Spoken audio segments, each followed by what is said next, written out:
Hello friends, હું Kinjal Patel Bookbird એકેડેમીની online એપ્લિકેશનમાં આપનું હાર્દિક સ્વાગત કરું છું. આજે આપણે રિઝનિંગના 3-4 ટોપિક પર વાત કરવાના છીએ, જેનું નામ છે ઘડિયાળ, સરખામણી, વર્ગીકરણ અને ખૂટતો અંક. શરૂઆત કરીએ આપણે ઘડિયાળથી. ઘડિયાળ પર શું કીધું છે? તો કે ઘડિયાળનું દર્પણ પ્રતિબિંબ. ઓકે, જો આપણને ખબર છે કે જ્યારે કોઈ પણ વસ્તુને અરીસામાં જોવામાં આવે તો જમણી બાજુની વસ્તુ એમાં ડાબી દેખાશે અને ડાબો ભાગ એમાં જમણો દેખાશે. શું થાય? લેફ્ટ રાઈટ થઈ જાય, રાઈટ લેફ્ટ થઈ જાય જ્યારે એને અરીસામાં જોવામાં આવે છે ત્યારે. હવે આ વસ્તુ પ્રેક્ટિકલી પણ આપણે કરી શકીએ છીએ કે ભાઈ ઘડિયાળમાં જો કાંટો લેફ્ટ સાઈડ દેખાશે તો અરીસામાં એ જમણી બાજુ જતો રહેશે, પણ આ બધી વસ્તુઓ કરતાં આપણને થોડીક વાર લાગે. એટલા માટે આપણે એક શોર્ટકટ ટ્રીક શોધી નાખી. શું કરવું પડે? તો કે જ્યારે પણ આપણે કોઈ પણ ઘડિયાળનું અરીસામાં પ્રતિબિંબ જોવું હોય તો આપેલા સમયને આપણે શું કરીશું? તો કે 11:60 માંથી બાદ કરી નાખીશું. હવે 11:60 એટલે શું? તો આપણને ખબર છે કે 12 વાગ્યા જ કહેવાય કે ના કહેવાય? કહેવાય. 12 વાગ્યા એને જ 11:60 કહેવાય. 11 કલાક અને 60 મિનિટ. 60 મિનિટ એટલે 1 કલાક, તો 11 ને 60 જેને જ આપણે 12 કહીએ છીએ. તો શું કરવાનું છે? કોઈ પણ ઘડિયાળનું જ્યારે અરીસામાં પ્રતિબિંબ મેળવવું હોય તો આપેલા સમયને આપણે 11:60 માંથી બાદ કરીશું.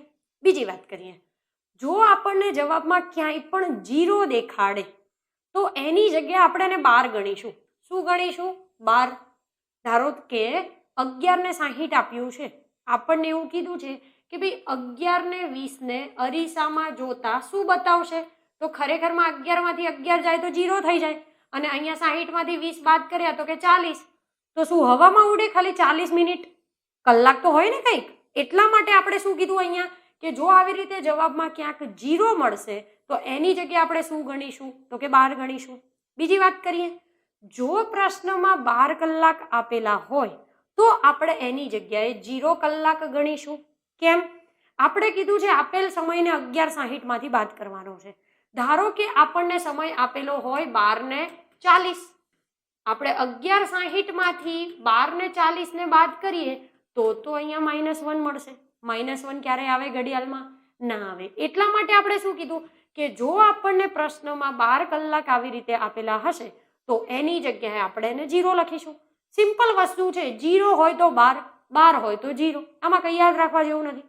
બીજું, જો પ્રશ્નમાં 24 કલાકના ફોર્મેટમાં સમય દર્શાવેલો હોય તો સમયને 23:60 માંથી બાદ કરીશું. હમણાં જ જોઈ લીધું 12 કલાક હોય તો 12 એટલે એની જગ્યાએ 11:60 લખાય કે નહીં? લખાય. કઈ નવી વસ્તુ નથી લખી. એની જગ્યાએ 12 ની જગ્યાએ 24 કલાકના ફોર્મેટમાં સમય આપ્યો હોય તો જેમ અહીંયા 11:60 હતું એવી રીતે અહીંયા શું થાય? તો કે 23:60 થાય. બહુ સિમ્પલ વસ્તુ છે. આ પ્રેક્ટિકલ છે, ગોખવાનું ક્યાંય આમાં છે જ નહીં. રાઈટ?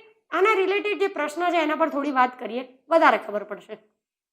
શું કીધું છે આપણને પહેલા જ પ્રશ્નમાં? તો કે જો ઘડિયાળમાં 2:15 વાગ્યા હોય તો અરીસામાં જોતા શું સમય બતાવે? હમણાં જ વાત કરી, કોઈ પણ ઘડિયાળનું અરીસામાં પ્રતિબિંબ મેળવવું હોય તો શું કરીશું? તો કે 11:60 માંથી બાદ કરીશું. જોઈ લઈએ આપણે 11:60 માંથી શું બાદ કરવાનું? તો કે આપેલો સમય એટલે કે 2:15. શું થાય? તો કે 45 મિનિટ અને અહીંયા 9 કલાક. એટલે કે આપણને અરીસામાં જ્યારે આ 2:15 વાગ્યા હશે એ જ ઘડિયાળને અરીસામાં જોઈશું તો 9:45 બતાવશે. આગળ વાત કરીએ તો આપણને કીધું હતું કે જો ઘડિયાળમાં 11:25 વાગ્યા હોય તો અરીસામાં જોતા શું સમય બતાવશે? હમણાં જ વાત કરી, અરીસામાં કોઈ પણ ઘડિયાળનું પ્રતિબિંબ જોવા 11:60 માંથી બાદ કરીશું.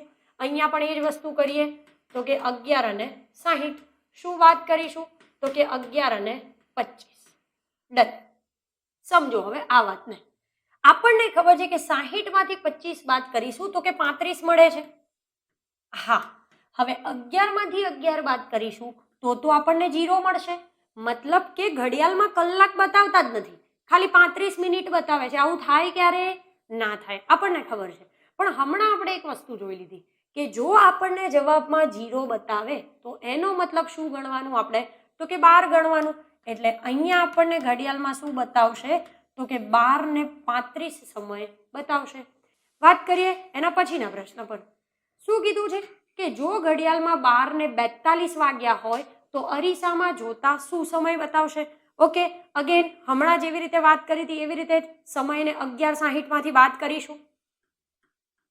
11:60 માંથી આપણે બાદ કરીશું 12:42.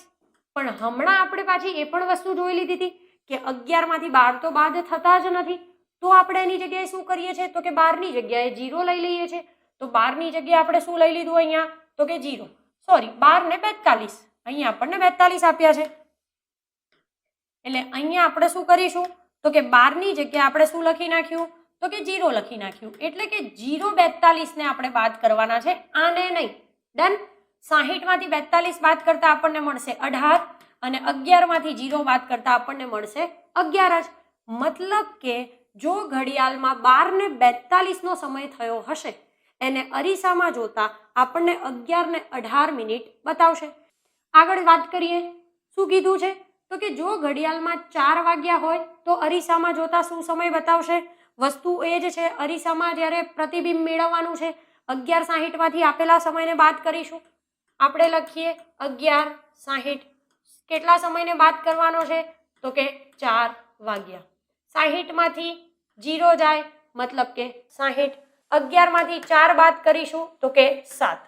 હવે જો 60 માંથી 0 જાય એટલે 60. 11 માંથી 4 બાદ કરીશું તો કે 7. હવે 7 અને 60 ઓપ્શનમાં આવું પણ આપી દીધું હોય કે ભાઈ 7 અને 60, અથવા તો એવું પણ બને કે 7:60 એટલે શું કહેવાય તો કે 8 વાગ્યા. કહેવાય કે ના કહેવાય?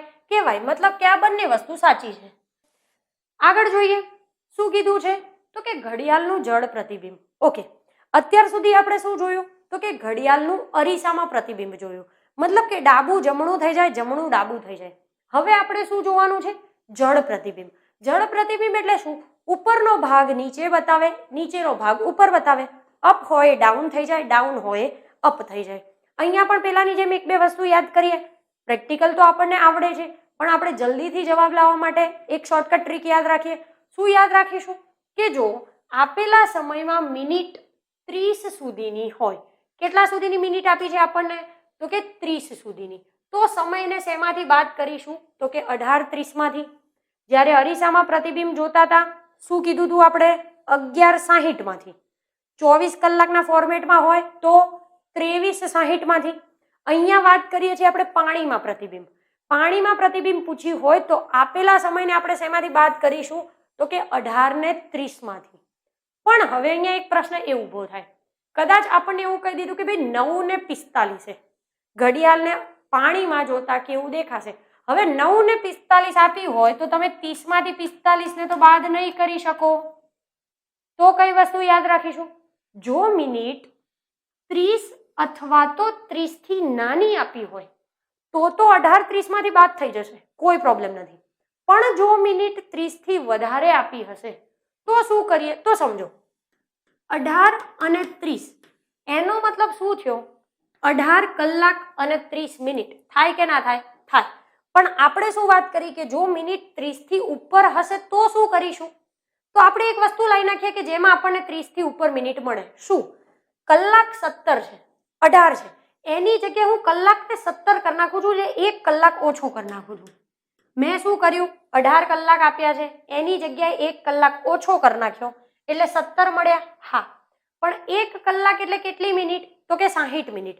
જો મેં અહીંયા 1 કલાકને ઓછો કર્યો તો મારે પાછળ 60 મિનિટને વધારવી તો પડે ને. વસ્તુ સેમ જ રાખવાની છે, 18 ને 30.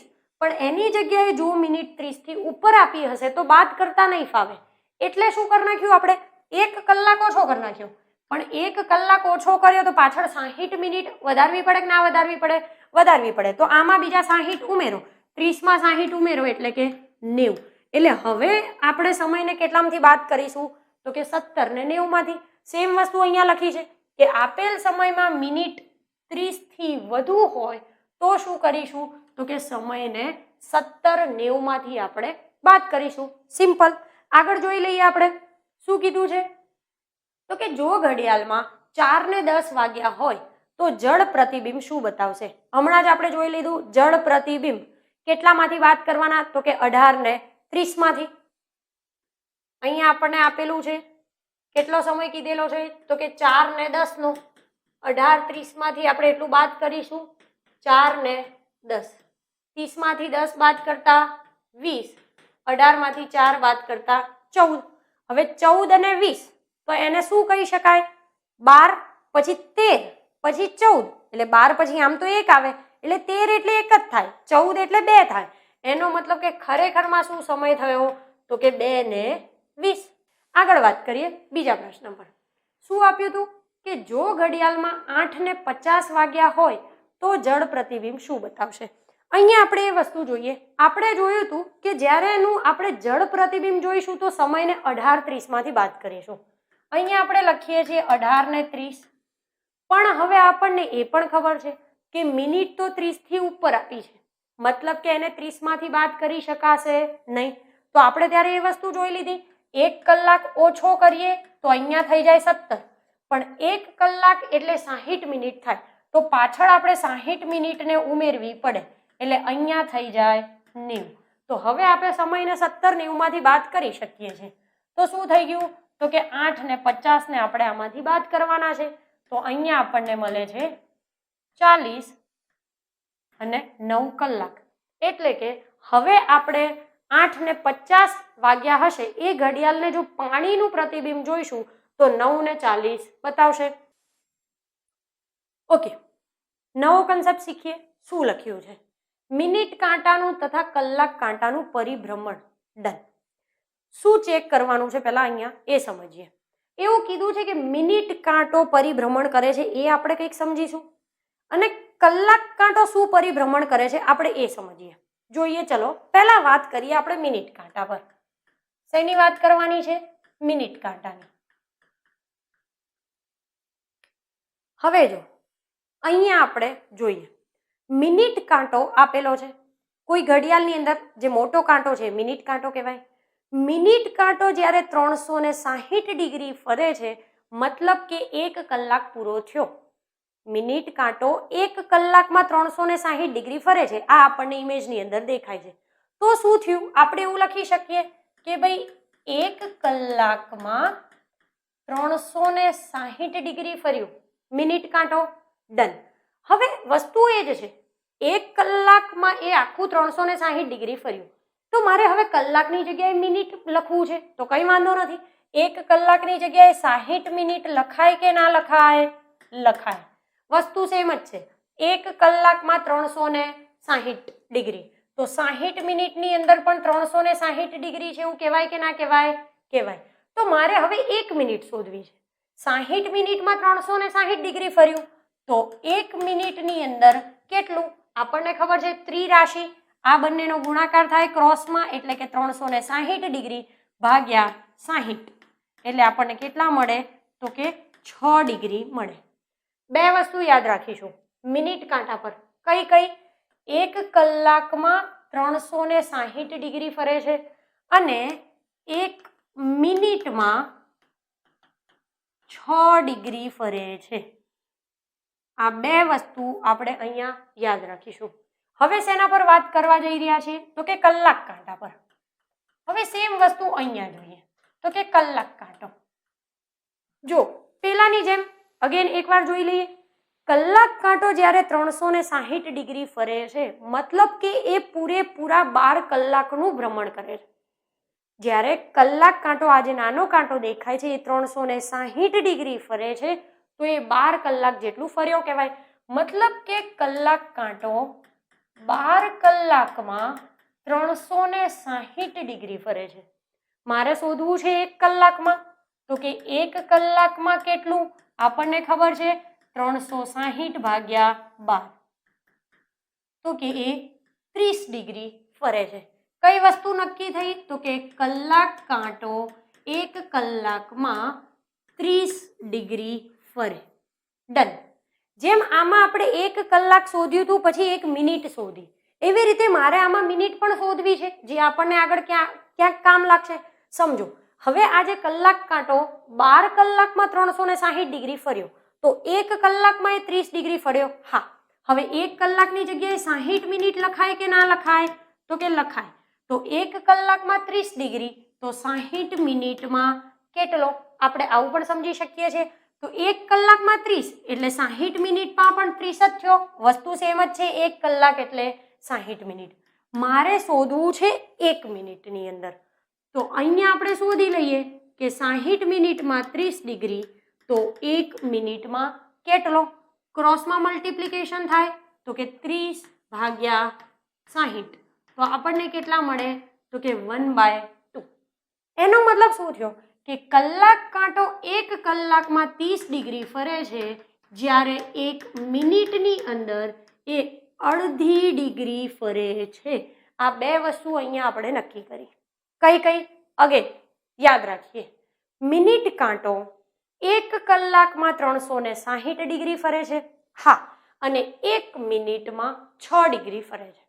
સેમ કલાક કાંટો 1 કલાકમાં 30 ડિગ્રી ફરે છે, જ્યારે 1 મિનિટમાં એ અડધી ડિગ્રી ફરે છે. આ આપણે પ્રેક્ટિકલી ચેક કરી લીધું, જોઈ લીધું કે ભાઈ કેવી રીતે આ વસ્તુ થાય છે.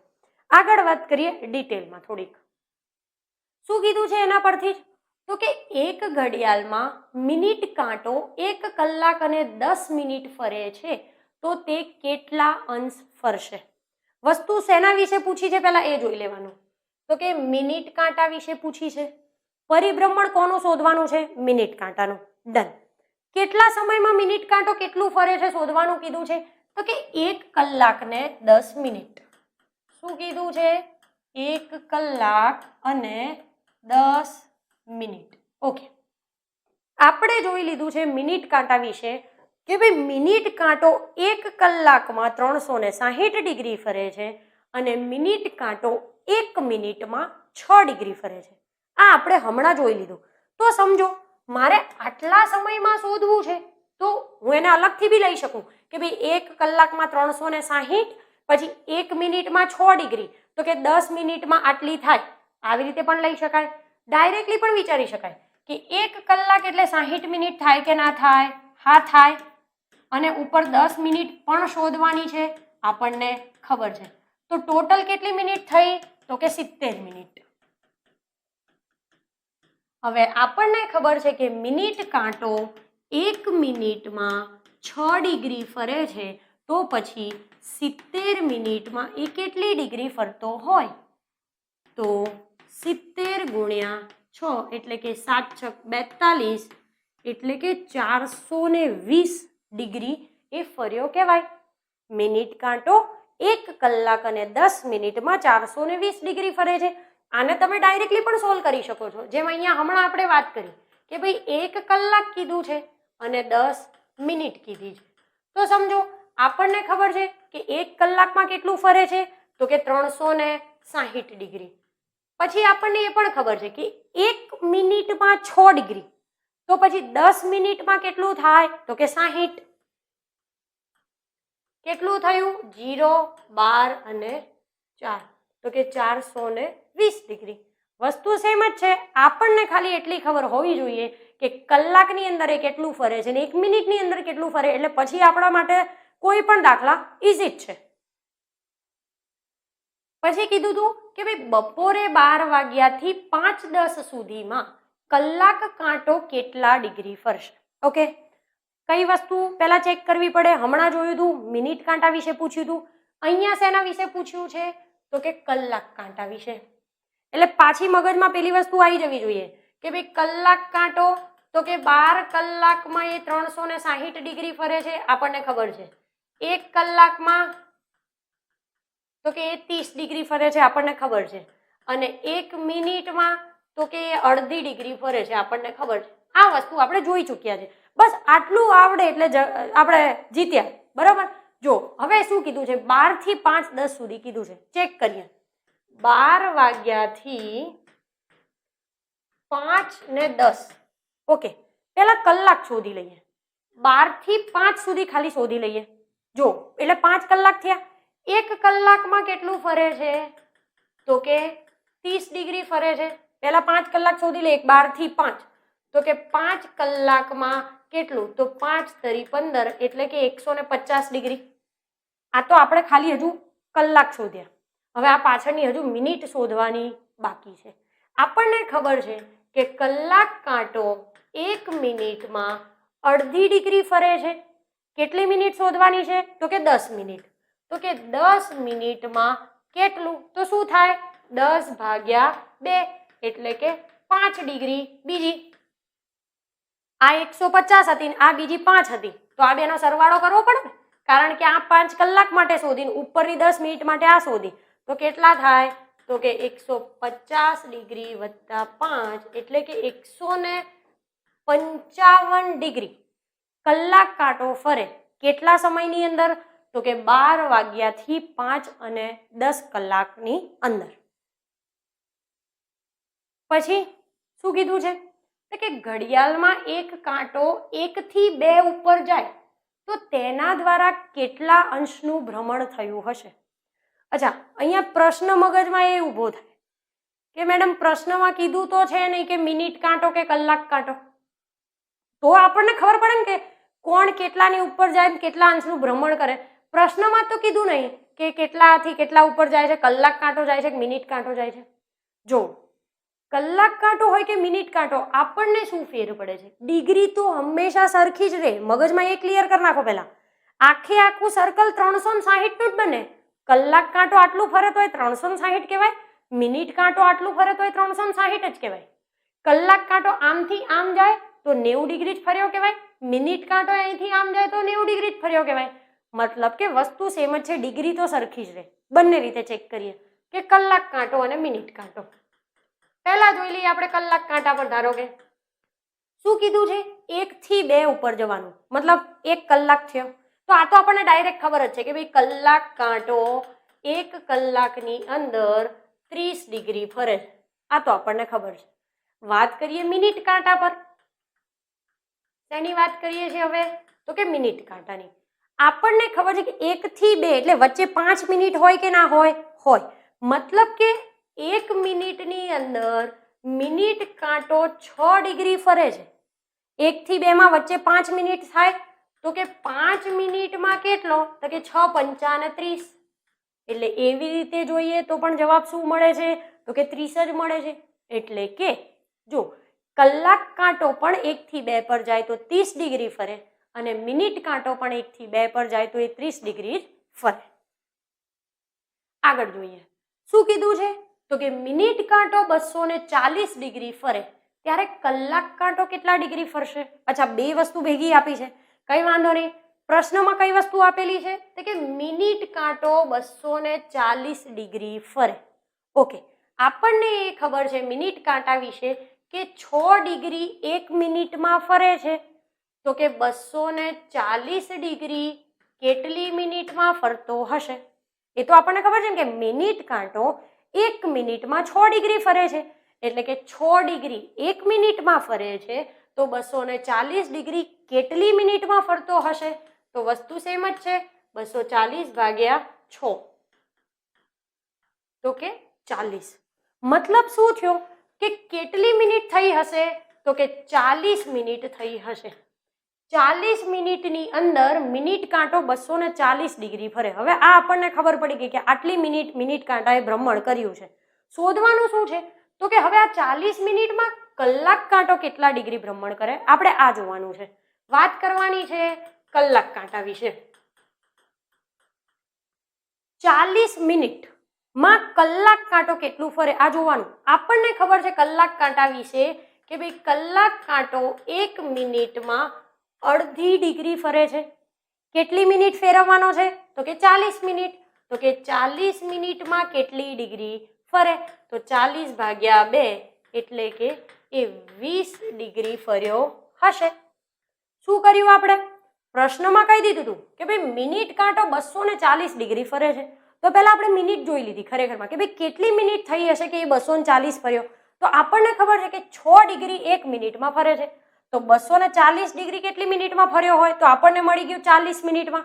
હવે ખબર છે કે કલાક કાંટો 1 મિનિટમાં અડધી ડિગ્રી ફરે છે. તો 40 મિનિટમાં કેટલું ફર્યો હોય? તો કે 20 ડિગ્રી જેટલું ફર્યો હોય, જે આપણને શોધવાનું હતું. ઓકે, પછી ઘડિયાળની અંદર જ બીજો કંઈક નવો ટોપિક જેવું છે. શું લખ્યું છે?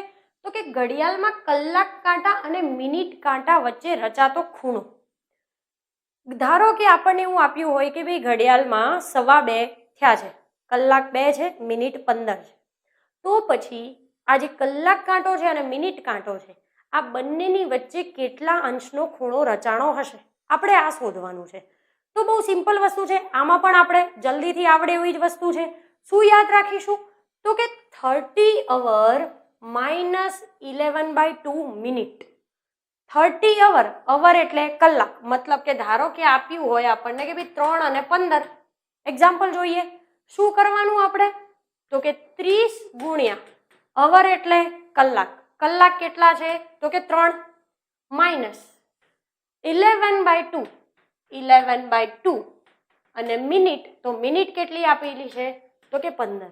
બીજી વાત, અહીંયા બાજુમાં 2 લીટી દોરેલી છે ઊભી, એ ખાલી સારું લાગે એટલે નહીં દોરી. આનો મતલબ શું થાય? માનાંક. આપણે પહેલા જોઈ લીધું, ગણિતમાં નાનપણમાં આ બધી વસ્તુઓ શીખીને આવ્યા છીએ આપણે. માનાંક એટલે શું? તો કે આની અંદરનો જવાબ જો માઇનસમાં આવશે તો પણ એને માનાંકની બહાર કાઢતા ધન જ ગણવામાં આવશે. જવાબ આ કેલ્ક્યુલેશનનો કદાચ ભૂલથી માઇનસ પણ આવે, પણ એ જવાબને આપણે પ્લસ જ ગણીશું, કારણ કે એને આપણે માનાંકની અંદર મૂકેલો છે. આગળ જોઈએ શું એક્ઝામ્પલ છે આના પરથી. પહેલું કીધેલું છે કે 3 અને 30 કલાકે ઘડિયાળના મિનિટ કાંટા અને કલાક કાંટા વચ્ચે કેટલા અંશનો ખૂણો રચાશે, જેમ હમણાં આપણે વાત કરી. હવે આ પ્રશ્નને બીજી રીતે પણ પૂછી શકાય. કેવી રીતે? તો કે 3.5 કલાકે, એટલે વસ્તુ એ જ છે કે ભાઈ 3.5 કલાકે 2 કાંટા વચ્ચે કેટલો ખૂણો રચાશે, પણ પ્રશ્ન આવી રીતે પણ પૂછે છે કે 3.5 કલાકે ઘડિયાળમાં મિનિટ કાંટો કલાક કાંટા કરતા કેટલા અંશ આગળ હશે. વસ્તુ સેમ જ છે, વચ્ચેનો ખૂણો કેટલો અથવા તો કેટલા અંશ આગળ હશે. જેમ હમણાં આપણે યાદ રાખ્યું, આપણી જોડે એક ઇક્વેશન છે. શું લખીશું? તો કે 30 અવર માઇનસ 11/2 મિનિટ. ઓકે, ઇક્વેશનની અંદર વેલ્યુ મૂકીએ. 30 અવર એટલે કલાક, કલાક આપણને આપેલો છે 3 માઇનસ 11/2 મિનિટ આપણને આપેલી છે 30. કેલ્ક્યુલેશન કરીએ. 3 તરી 9 એટલે 90 માઇનસ અહીંયા લખીશું 15 એટલે 5, 6 અને 1 એટલે કે 165. હવે આની અંદર જુઓ, ખરેખરમાં આનો જવાબ લાવો તમે કે ભાઈ 165 માંથી 90, આમ આપણે મોટામાંથી નાના બાદ કરીએ છીએ. અહીંયા શું લખેલું છે? 90 માઇનસ 165, તો જવાબ આપણને મળે 75, જે ખરેખરમાં આપણને માઇનસ મળશે. પણ આપણે શું વાત કરી?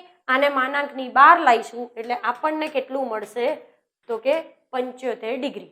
એટલે કે જ્યારે ઘડિયાળમાં 3 અને 30, 3:30 વાગ્યા હશે ત્યારે કલાક કાંટા અને મિનિટ કાંટા વચ્ચે 75 ડિગ્રીનો ખૂણો રચાશે.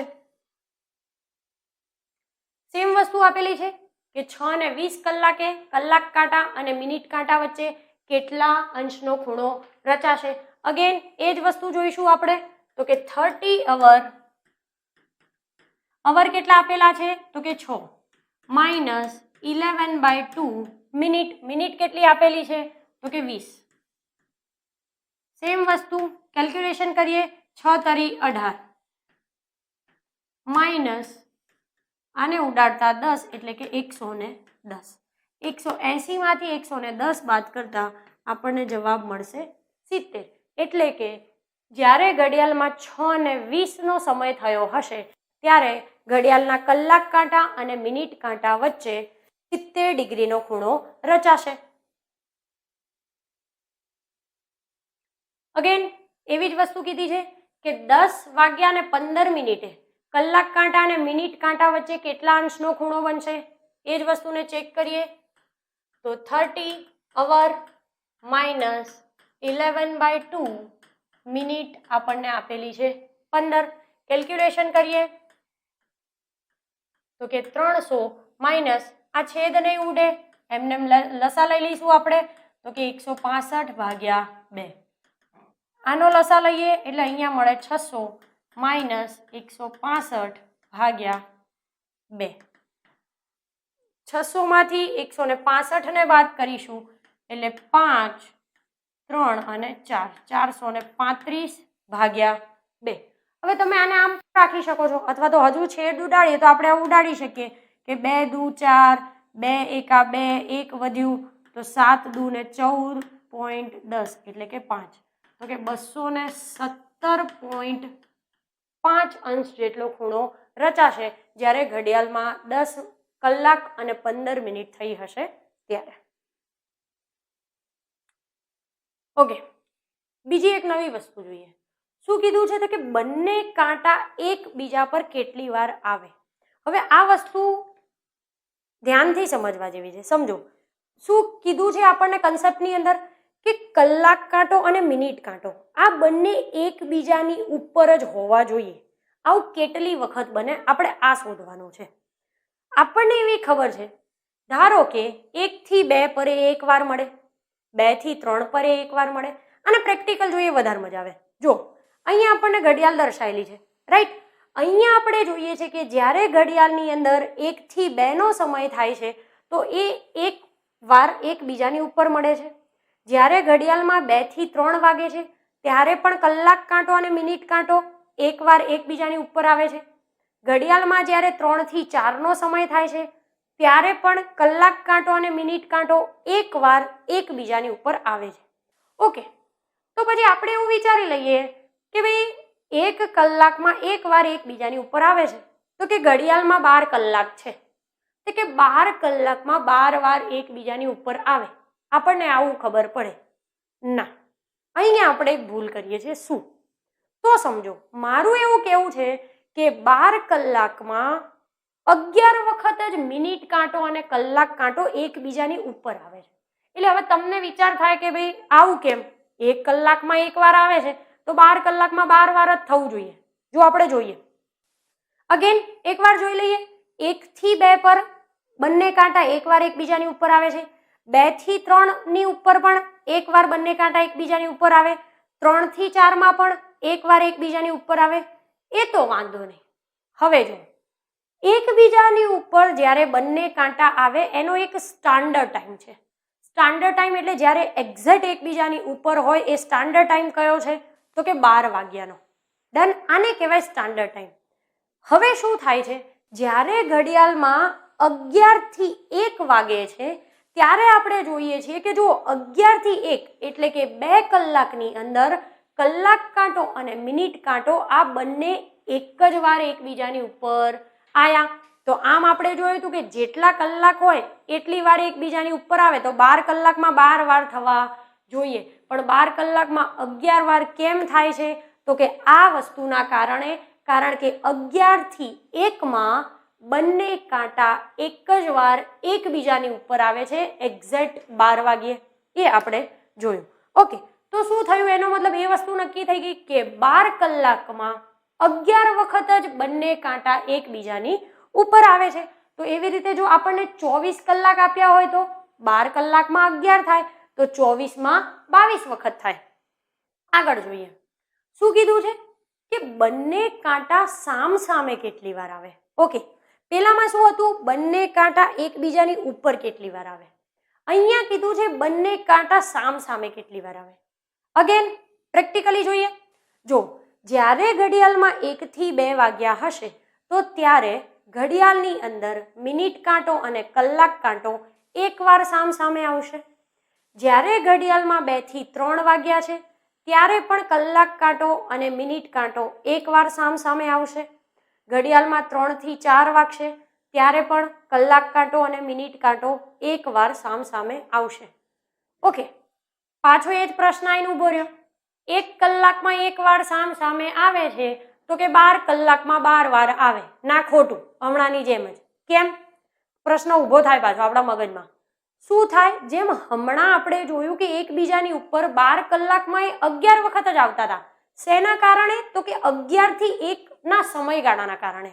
અહીંયા પણ સેમ વસ્તુ છે. અહીંયા ચેક કરીએ કયો સમયગાળો તો કે 5 થી 7. જો અહીંયા આપણે જોઈએ છે કે 5 થી 7 વાગ્યાની વચ્ચે મિનિટ કાંટો અને કલાક કાંટો બંને એક્ઝેક્ટ એકબીજાની સામે એક જ વાર આવે છે. ક્યારે તો કે એક્ઝેક્ટ 6 વાગ્યે.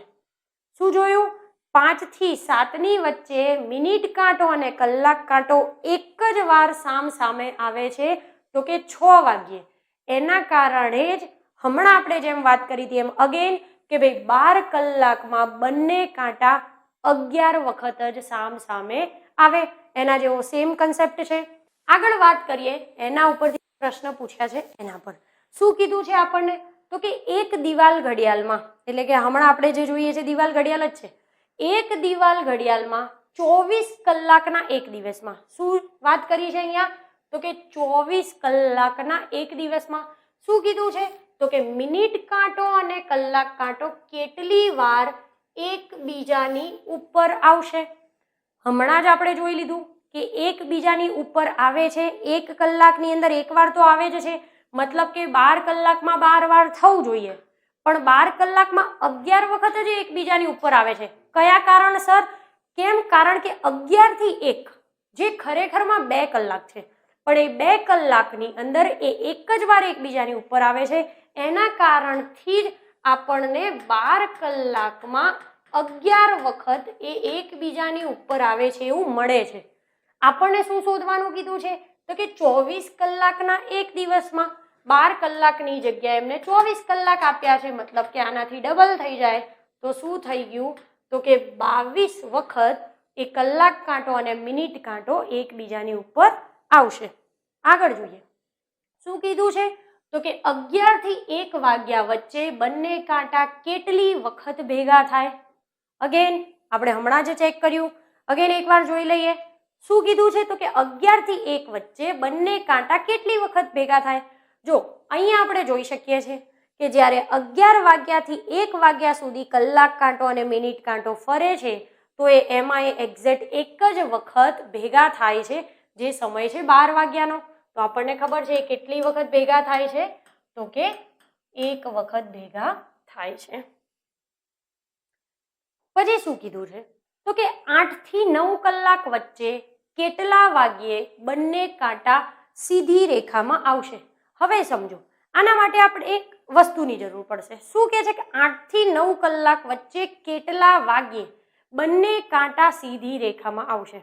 અહીંયા આપણને એક ઘડિયાળ દેખાય છે. શું કીધું છે? 8 થી 9 ની વચ્ચે.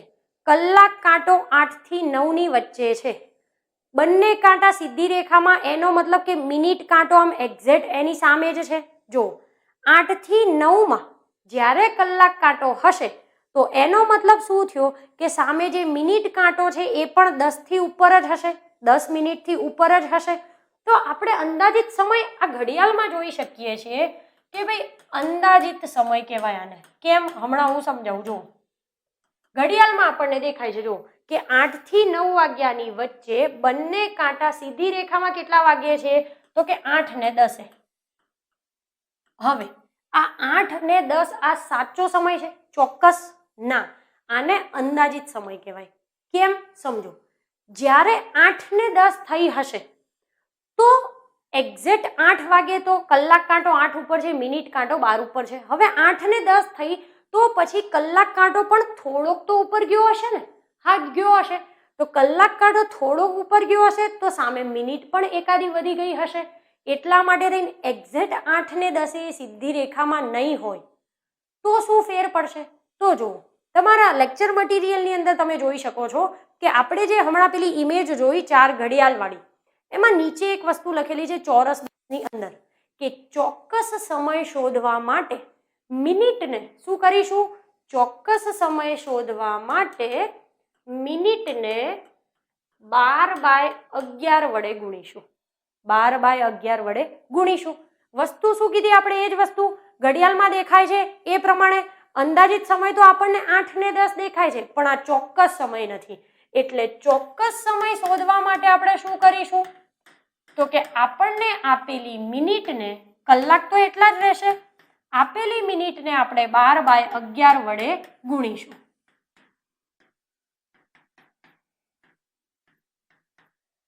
આને આપણે સાદા સ્વરૂપમાં પણ હજુ ફેરવી શકીએ છીએ કે 11 એકા 11, 1 વધે છે 0, તો કે 10/11, એટલે કે 8 કલાક 10 મિનિટ અને ઉપર આટલી સેકન્ડે 8 કલાક 10 મિનિટ અને ઉપર આટલી સેકન્ડે 8 થી 9 વાગ્યા હશે ને ત્યારે બંને કાંટા એક્ઝેક્ટ એકબીજાની સીધી રેખામાં હશે. આગળ શું કીધું છે આપણને? તો કે 4 થી 5 કલાક વચ્ચે કેટલા વાગ્યે બંને કાંટા વચ્ચે કાટખૂણો રચાશે? મગજમાં તરત લાઈટ થઈ જવી જોઈએ. 1 કલાકમાં 2 વખત કાટખૂણો રચાય છે, આપણને ખબર છે. તો અહીંયા 4 થી 5 કીધું છે, તો આમાં પણ 2 વખત જ કાટખૂણો રચાય. એટલે અહીંયા શું જોઈએ? એક ઘડિયાળ ચેક કરીએ આપણે અગેન. જો આ ઘડિયાળમાં શું આપેલું છે કે 4 થી 5 ના સમયગાળા વચ્ચે 2 વખત કાટખૂણો રચાય છે. આપણને કેટલા 2 સમય બતાવે છે જ્યારે કાટખૂણો રચાય છે ત્યારે ઘડિયાળ પ્રમાણે? તો એક આપણને બતાવે છે 4 ને 5 અને બીજો આપણને બતાવે છે 4 ને 35. તો આ એક્ઝેક્ટ સમય છે? આ ચોક્કસ સમય છે? ના. હમણાં જ આપણે જોયું હતું કે આને આપણે અંદાજિત સમય કહીએ છીએ.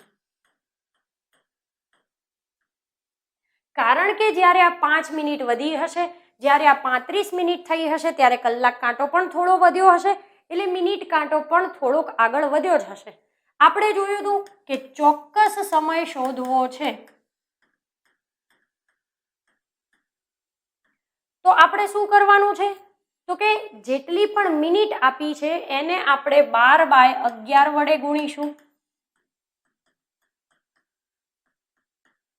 મિનિટને શું કરીશું? તો કે 12/11 વડે ગુણીશું. પહેલો સમય લઈ લઈએ આપણે ખાલી 4 ને 5 વાળો. કલાક તો એમને એમ રહેશે. મિનિટ આપેલી છે આપણને 5, તો મિનિટને આપણે ગુણી દઈએ 12/11 વડે. કલાક તો 4, 12 × 5 = 60 ભાગ્યા 11, 11 × 5 = 55, 5/11 એટલે કે 4 કલાક 5 મિનિટ અને ઉપર આટલી સેકન્ડે એક વાર કાટખૂણો રચાયો હશે. હવે આપણે શું કરવાનું છે?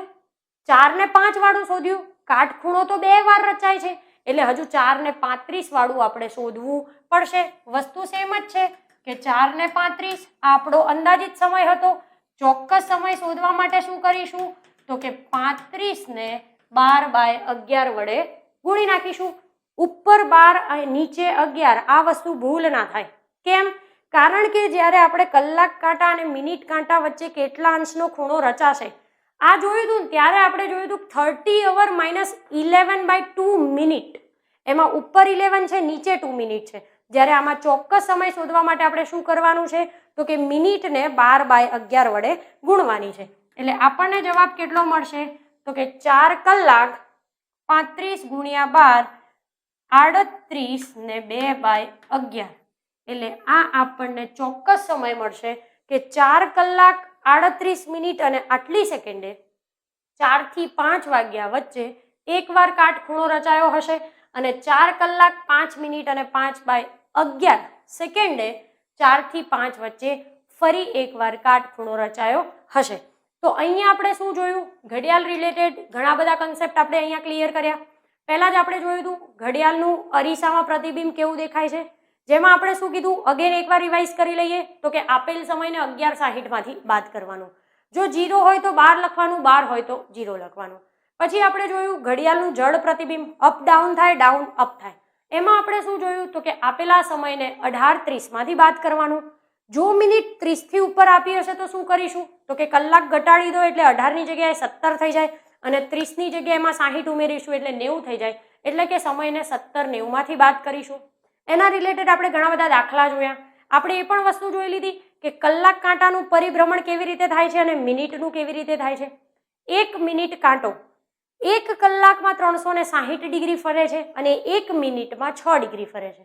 એવી રીતે આપણે કલાક કાંટામાં પણ જોયું કે કલાક કાંટો 12 કલાકમાં 360 ડિગ્રી ફરે, એનો મતલબ કે 1 કલાકમાં 30 ડિગ્રી ફરે અને 1 મિનિટની અંદર અડધી ડિગ્રી ફરે.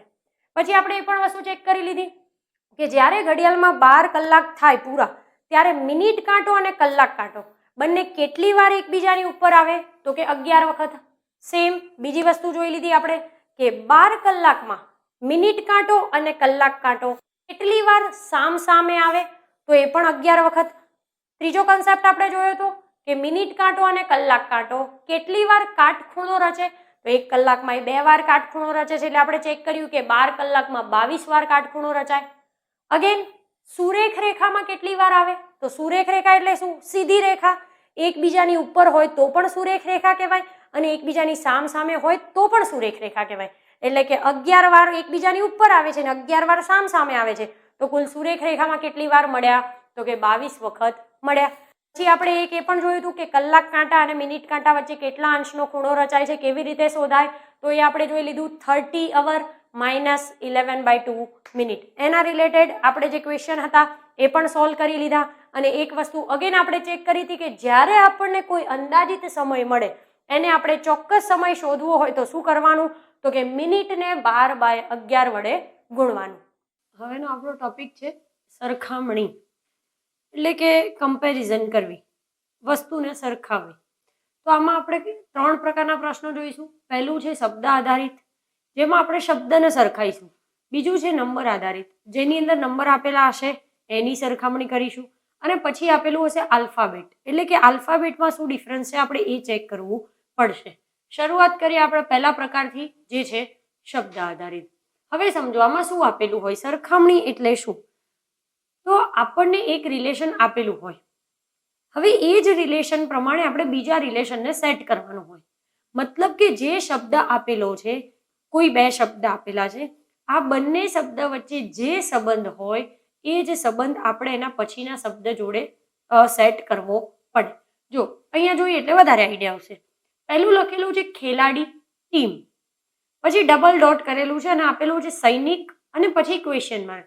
તો અહીંયા આપણે કઈ વસ્તુ જોઈશું? તો કે ભાઈ ખેલાડીને ટીમ સાથે શો સંબંધ છે, આપણે પહેલા આ વસ્તુ નક્કી કરવાની. તો એવું કહી શકાય કે ઘણા બધા ખેલાડીઓ ભેગા મળે તો એક ટીમ બને. યસ. તો એ જ વસ્તુ આપણે અહીંયા શોધવાની કે ઘણા બધા સૈનિકો ભેગા મળે તો શું બને? જેમ ઘણા બધા ખેલાડીની એક ટીમ બને, એવી રીતે ઘણા બધા સૈનિકો ભેગા મળે તો એને શું કહીએ છીએ આપણે? એક બટાલિયન કહીએ છીએ. મતલબ કે આપણો આ ઓપ્શન સાચો પડે. શું વાત કરી? હમણાંની જેમ અગેન આ બે વચ્ચે જે રિલેશનશીપ હોય એ જ બીજા 2 શબ્દ વચ્ચે હોવું જોઈએ. અહીંયા આપેલું છે વિદ્યાર્થી અને શિક્ષક. તો આ બેમાં શું સંબંધ છે? તો કે વિદ્યાર્થીને જે કંઈક શીખવાડે છે એને શિક્ષક કહેવાય. તો પછી ખેલાડીઓને જે કંઈક શીખવાડતું હોય એ વ્યક્તિને આપણે શું કહીએ છીએ? કોચ, રેફરી, કેપ્ટન કે મેદાન? તો કે કોચ કહીએ છીએ. પછી છે માખણ, દૂધ, તો શરાબ અને ક્વેશ્ચન માર્ક. એનો મતલબ શું થયો કે માખણ શેમાંથી બને? તો કે દૂધમાંથી. તો પછી શરાબ શેમાંથી બને? આ વસ્તુ આપણને આવડવી જોઈએ. આ બધાને આવડશે. શું બને? તો કે દ્રાક્ષમાંથી.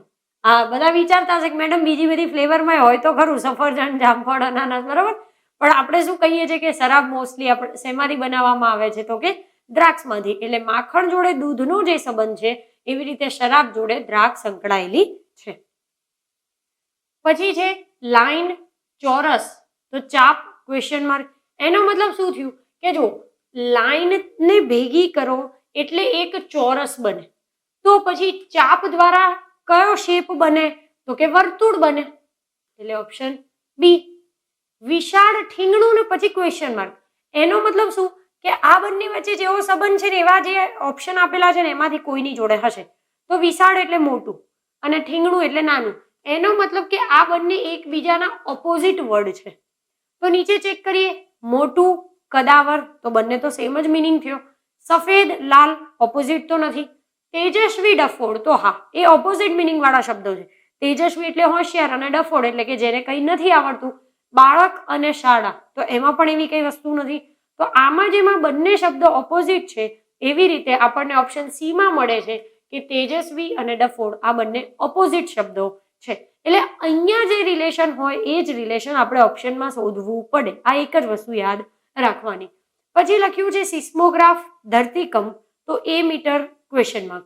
એનો મતલબ શું થાય? તો આપણને ખબર છે જો કે ભાઈ ધરતીકંપ માપવા માટેનું સાધન એ કયું છે? તો કે સિસ્મોગ્રાફ. તો પછી એ મીટર શેના માટે આપણે એ મીટરનો ઉપયોગ કરીએ છીએ? શું માપવા માટે? તો કે વિદ્યુત પ્રવાહ માપવા માટે આપેલું છે આપણને. હા, જો પ્રવાહ.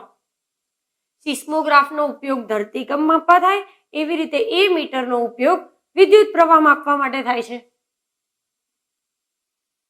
ઓકે. પછી એમાં જ બીજો ટાઈપ જે આપણે પહેલા જોયું હતું શબ્દ આધારિત, પછી હતું નંબર આધારિત. તો આપણે જોઈએ કે નંબર આધારિત કેવી રીતે થાય.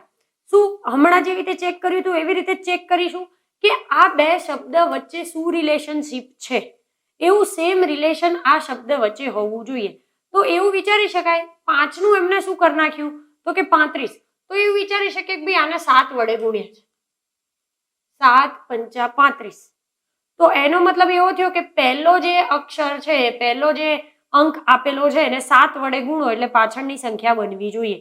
ચેક કરીએ ચલો. તો 7 ને 7 વડે તો કે 70 70 49 આપેલું છે ના. 9 સિત્તા 63 નથી. 11 સિત્તા તો કે 77 નથી. 7 તરી તો કે 21 તો નથી આપેલું. તો પછી એનો મતલબ કે આપણે જે વિચાર્યું એ ખોટું છે. જો બીજી રીતે વિચારી શકીએ. શું વિચારી શકાય? 5 ને 7 વડે ગુણ્યું તો આપણે એવું પણ વિચારી શકીએ કે 5 ને એના પછીની અવિભાજ્ય સંખ્યા જોડે ગુણ્યું. આવું પણ વિચારી શકાય. કારણ કે અહીંયા 7 વડે ગુણ્યું તો જો બધાને જોઈ લીધું તો કે 70 70 49, 9 સિત્તું 63, 11 સિત્તા 77, 7 તરી 21. એ તો ક્યાંય સાચું પડ્યું નહીં. એટલે આપણે બીજું તો વિચારવું પડે. તો આપણે એવું વિચારી શકીએ કે 5 પછીની અવિભાજ્ય સંખ્યા 7 છે. એટલે કે અવિભાજ્ય સંખ્યાને એના પછીની અવિભાજ્ય સંખ્યા જોડે ગુણાકાર કરે તો પાછળનો જવાબ આવે. આવું પણ વિચારી શકાય. ચેક કરીએ. 7 પછીની અવિભાજ્ય સંખ્યા કઈ તો કે 11. તો કે 11 સિત્તા 77 થાય છે. એના પછી ચેક કરીએ. 9 પછી 9 તો પહેલા અવિભાજ્ય સંખ્યા જ નથી. અહીંયા એવું નહીં વિચાર્યું કે 9 સિત્તું 63. 7 ને એના પછીની અવિભાજ્ય સંખ્યા 9 જોડે ગુણો એવું નહીં વિચાર્યું ને. 9 અવિભાજ્ય સંખ્યા નથી. આપણને ખબર છે 3 તરી 9 થાય તો 9 અવિભાજ્ય સંખ્યા ના કહેવાય. 7 પછીની અવિભાજ્ય સંખ્યા 11 જ છે. અહીંયા ચેક કરીએ. 11 પછીની અવિભાજ્ય સંખ્યા તો કે 13. તો જવાબ ઘણો મોટો આવવો જોઈએ. 3 પછીની અવિભાજ્ય સંખ્યા તો કે 5. તો 5 તરીને 15 હોવું જોઈએ. અહીંયા તો 28 છે. તો એનો મતલબ આપણે એવું કહી શકીએ કે આ બેમાં જે સંબંધ છે એ અહીંયા સાચો પડે છે કે સંખ્યાને તેના પછીની અવિભાજ્ય સંખ્યા સાથેનો ગુણાકાર. અહીંયા ચેક કરીએ. ચલો સેકન્ડ શું આપેલું છે? 18 ની જગ્યાએ એમને 30 બનાવી દીધું તો 36 ની જગ્યાએ શું બને? ઓકે, 18 નો 30 સાથેનો સંબંધ શું છે? આપણે કેવી રીતે વિચારી શકીએ કે ભાઈ કાં તો એમાં કંઈક ગુણાકાર કર્યો હોય, અથવા એવું બની શકે કે વર્ગ કર્યો હોય, આવું પણ બની શકે, અથવા એવું બની શકે કે વર્ગમૂળ કર્યું હોય. ગમે તે વસ્તુ પોસિબલ છે. એને જ કહેવાય રીઝનિંગ, કે તમે આને દોડાવો, વિચારો કેટલી હદ સુધી તમે વિચારી શકો છો. એનું જ નામ રીઝનિંગ છે. ઓકે, તો એમને ગમે તે વસ્તુ વિચારી શકી હોય. આપણે ચેક કરીએ. ચલો 18 માંથી 30 બનાવવાનું છે. આપણે એવું વિચારી શકીએ કે ભાઈ 18 દુ 36, મને આટલી ખબર પડે. પણ એમને 30 બનાવ્યું તો એવું વિચારે ને કે ભાઈ 36 માંથી 6 બાદ કરી નાખો તો કે 30 મળી જાય છે. આવું આપણે અત્યારે હાલ વિચાર્યું. આમાં ચેક કરીએ. જેવું આમાં કર્યું હોય એવું જ આમાં પણ કરવું પડે. 18 દુ કર્યું હતું તો 36 દુ કરવું પડે. તો 36 દુ ને 72. આમાં -6 કર્યા તો આમાં -6 જ કરવા પડે. તો આમાં -6 કરો એટલે આપણને મળે 66, 66. જુઓ તો ઓપ્શનમાં આપેલું છે. હા, ડી ની અંદર આપેલું છે. મતલબ એ વસ્તુ સાચી કે 18 દુ 36 -6, 36 દુ 72 -6 એટલે કે 66.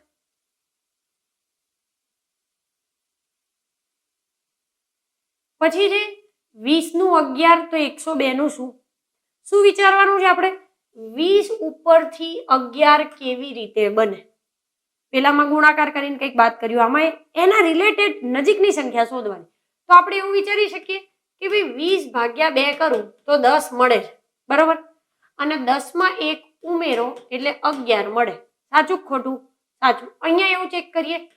102 ભાગ્યા 2, ત્યાં ભાગ્યા 2 કર્યું હતું એટલે અહીંયા ભાગ્યા 2 જ કરવું પડે. તો કેટલા થાય? તો કે 51. અહીંયા ઉપર 1 ઉમેર્યા હતા તો અહીંયા ઉપર 1 ઉમેરવા પડે. તો કેટલા થાય? તો કે 52. જુઓ તો ઓપ્શનમાં છે. હા, 52. વિચારો તમે ગમે તેમ, લોજિક સાચું હોય સાચું જ પડે. જો એવું પણ વિચારી શકાય ને કે 11 દુ ને 22. આમ વિચારો, 11 દુ 22 -2. અહીંયા ચેક કરો તો કે 52 દુ ને 104, 104 -2 તો 102. ગમે તેમ વિચારો, 11 દુ 22 થાય અને એમાં 2 બાદ કરો એટલે 20 મળે. તો એવી રીતે અહીંયા કઈ સંખ્યા છે જેને 2 વડે ગુણીને 2 બાદ કરતા 102 મળે? તો કે 52. કારણ કે 52 દુ 104 અને 104 માંથી 2 બાદ કરો એટલે 102. એટલે આમ જાઓ કે આમ જાઓ, કાન પકડવાની વાત છે ઇન શોર્ટ. બરાબર, આપણે જવાબ સાચો આવવો જોઈએ. પછી 32 ને 13 તો 27 ને શું થાય? હવે આને આની જોડે બહુ લેવા દેવા નથી. 32 ના તો ગુણાકાર થાય ના કઈ ભાગાકાર થશે. 13 દુ 26, 13 તરી 39, એટલે તો ઘણું બધો પાછો ડિફરન્સ મળે છે. એટલે આમાં નથી ગુણાકાર લાગતો, નથી ભાગાકાર લાગતો. તો અહીંયા આપણે વર્ગ વિચારી શકીએ. વર્ગ એટલે જે અંક આપેલા છે ને એનો વર્ગ વિચારાય. જો અહીંયા ચેક કરીએ શું, તો કે 3 નો વર્ગ વત્તા 2 નો વર્ગ કેટલો થાય જોઈએ. 3 તરી 9, 2 દુ 4, તો 9 ને 4 તો કે 13. 13 એમને આપેલા છે. કારણ કે આપણને હમણાં ખબર પડી, આમાં કેવું જોઈને ખબર પડે છે કે આ બે એક જ ઘડિયામાં આવે છે, એના વર્ગની આજુબાજુની સંખ્યા છે. આમાં તો એવું દેખાતું જ નથી. 13 નો વર્ગ બહુ મોટો થઈ જાય, 32 ના ઘડિયામાં આવે નહીં. મતલબ કે આપણને એટલી ખબર પડે છે કે ભાઈ એવું કઈ વસ્તુ નથી લાગતી. બીજું કંઈક વિચારો તો એમાં એવું વિચારી શકાય કે અંકનો સરવાળો 3 નો વર્ગ વત્તા 2 નો વર્ગ આ બને છે. તો એવી રીતે આ કરીશું તો આમાં શું બને, તો કે 2 નો વર્ગ વત્તા 7 નો વર્ગ, 2 નો વર્ગ 4, 70 49, તો 49 ને 4 એટલે કે 53. તો અહીંયા આપણને 53 આપેલું છે. પછી આપેલું છે 9 નું 72, તો 12 નું શું?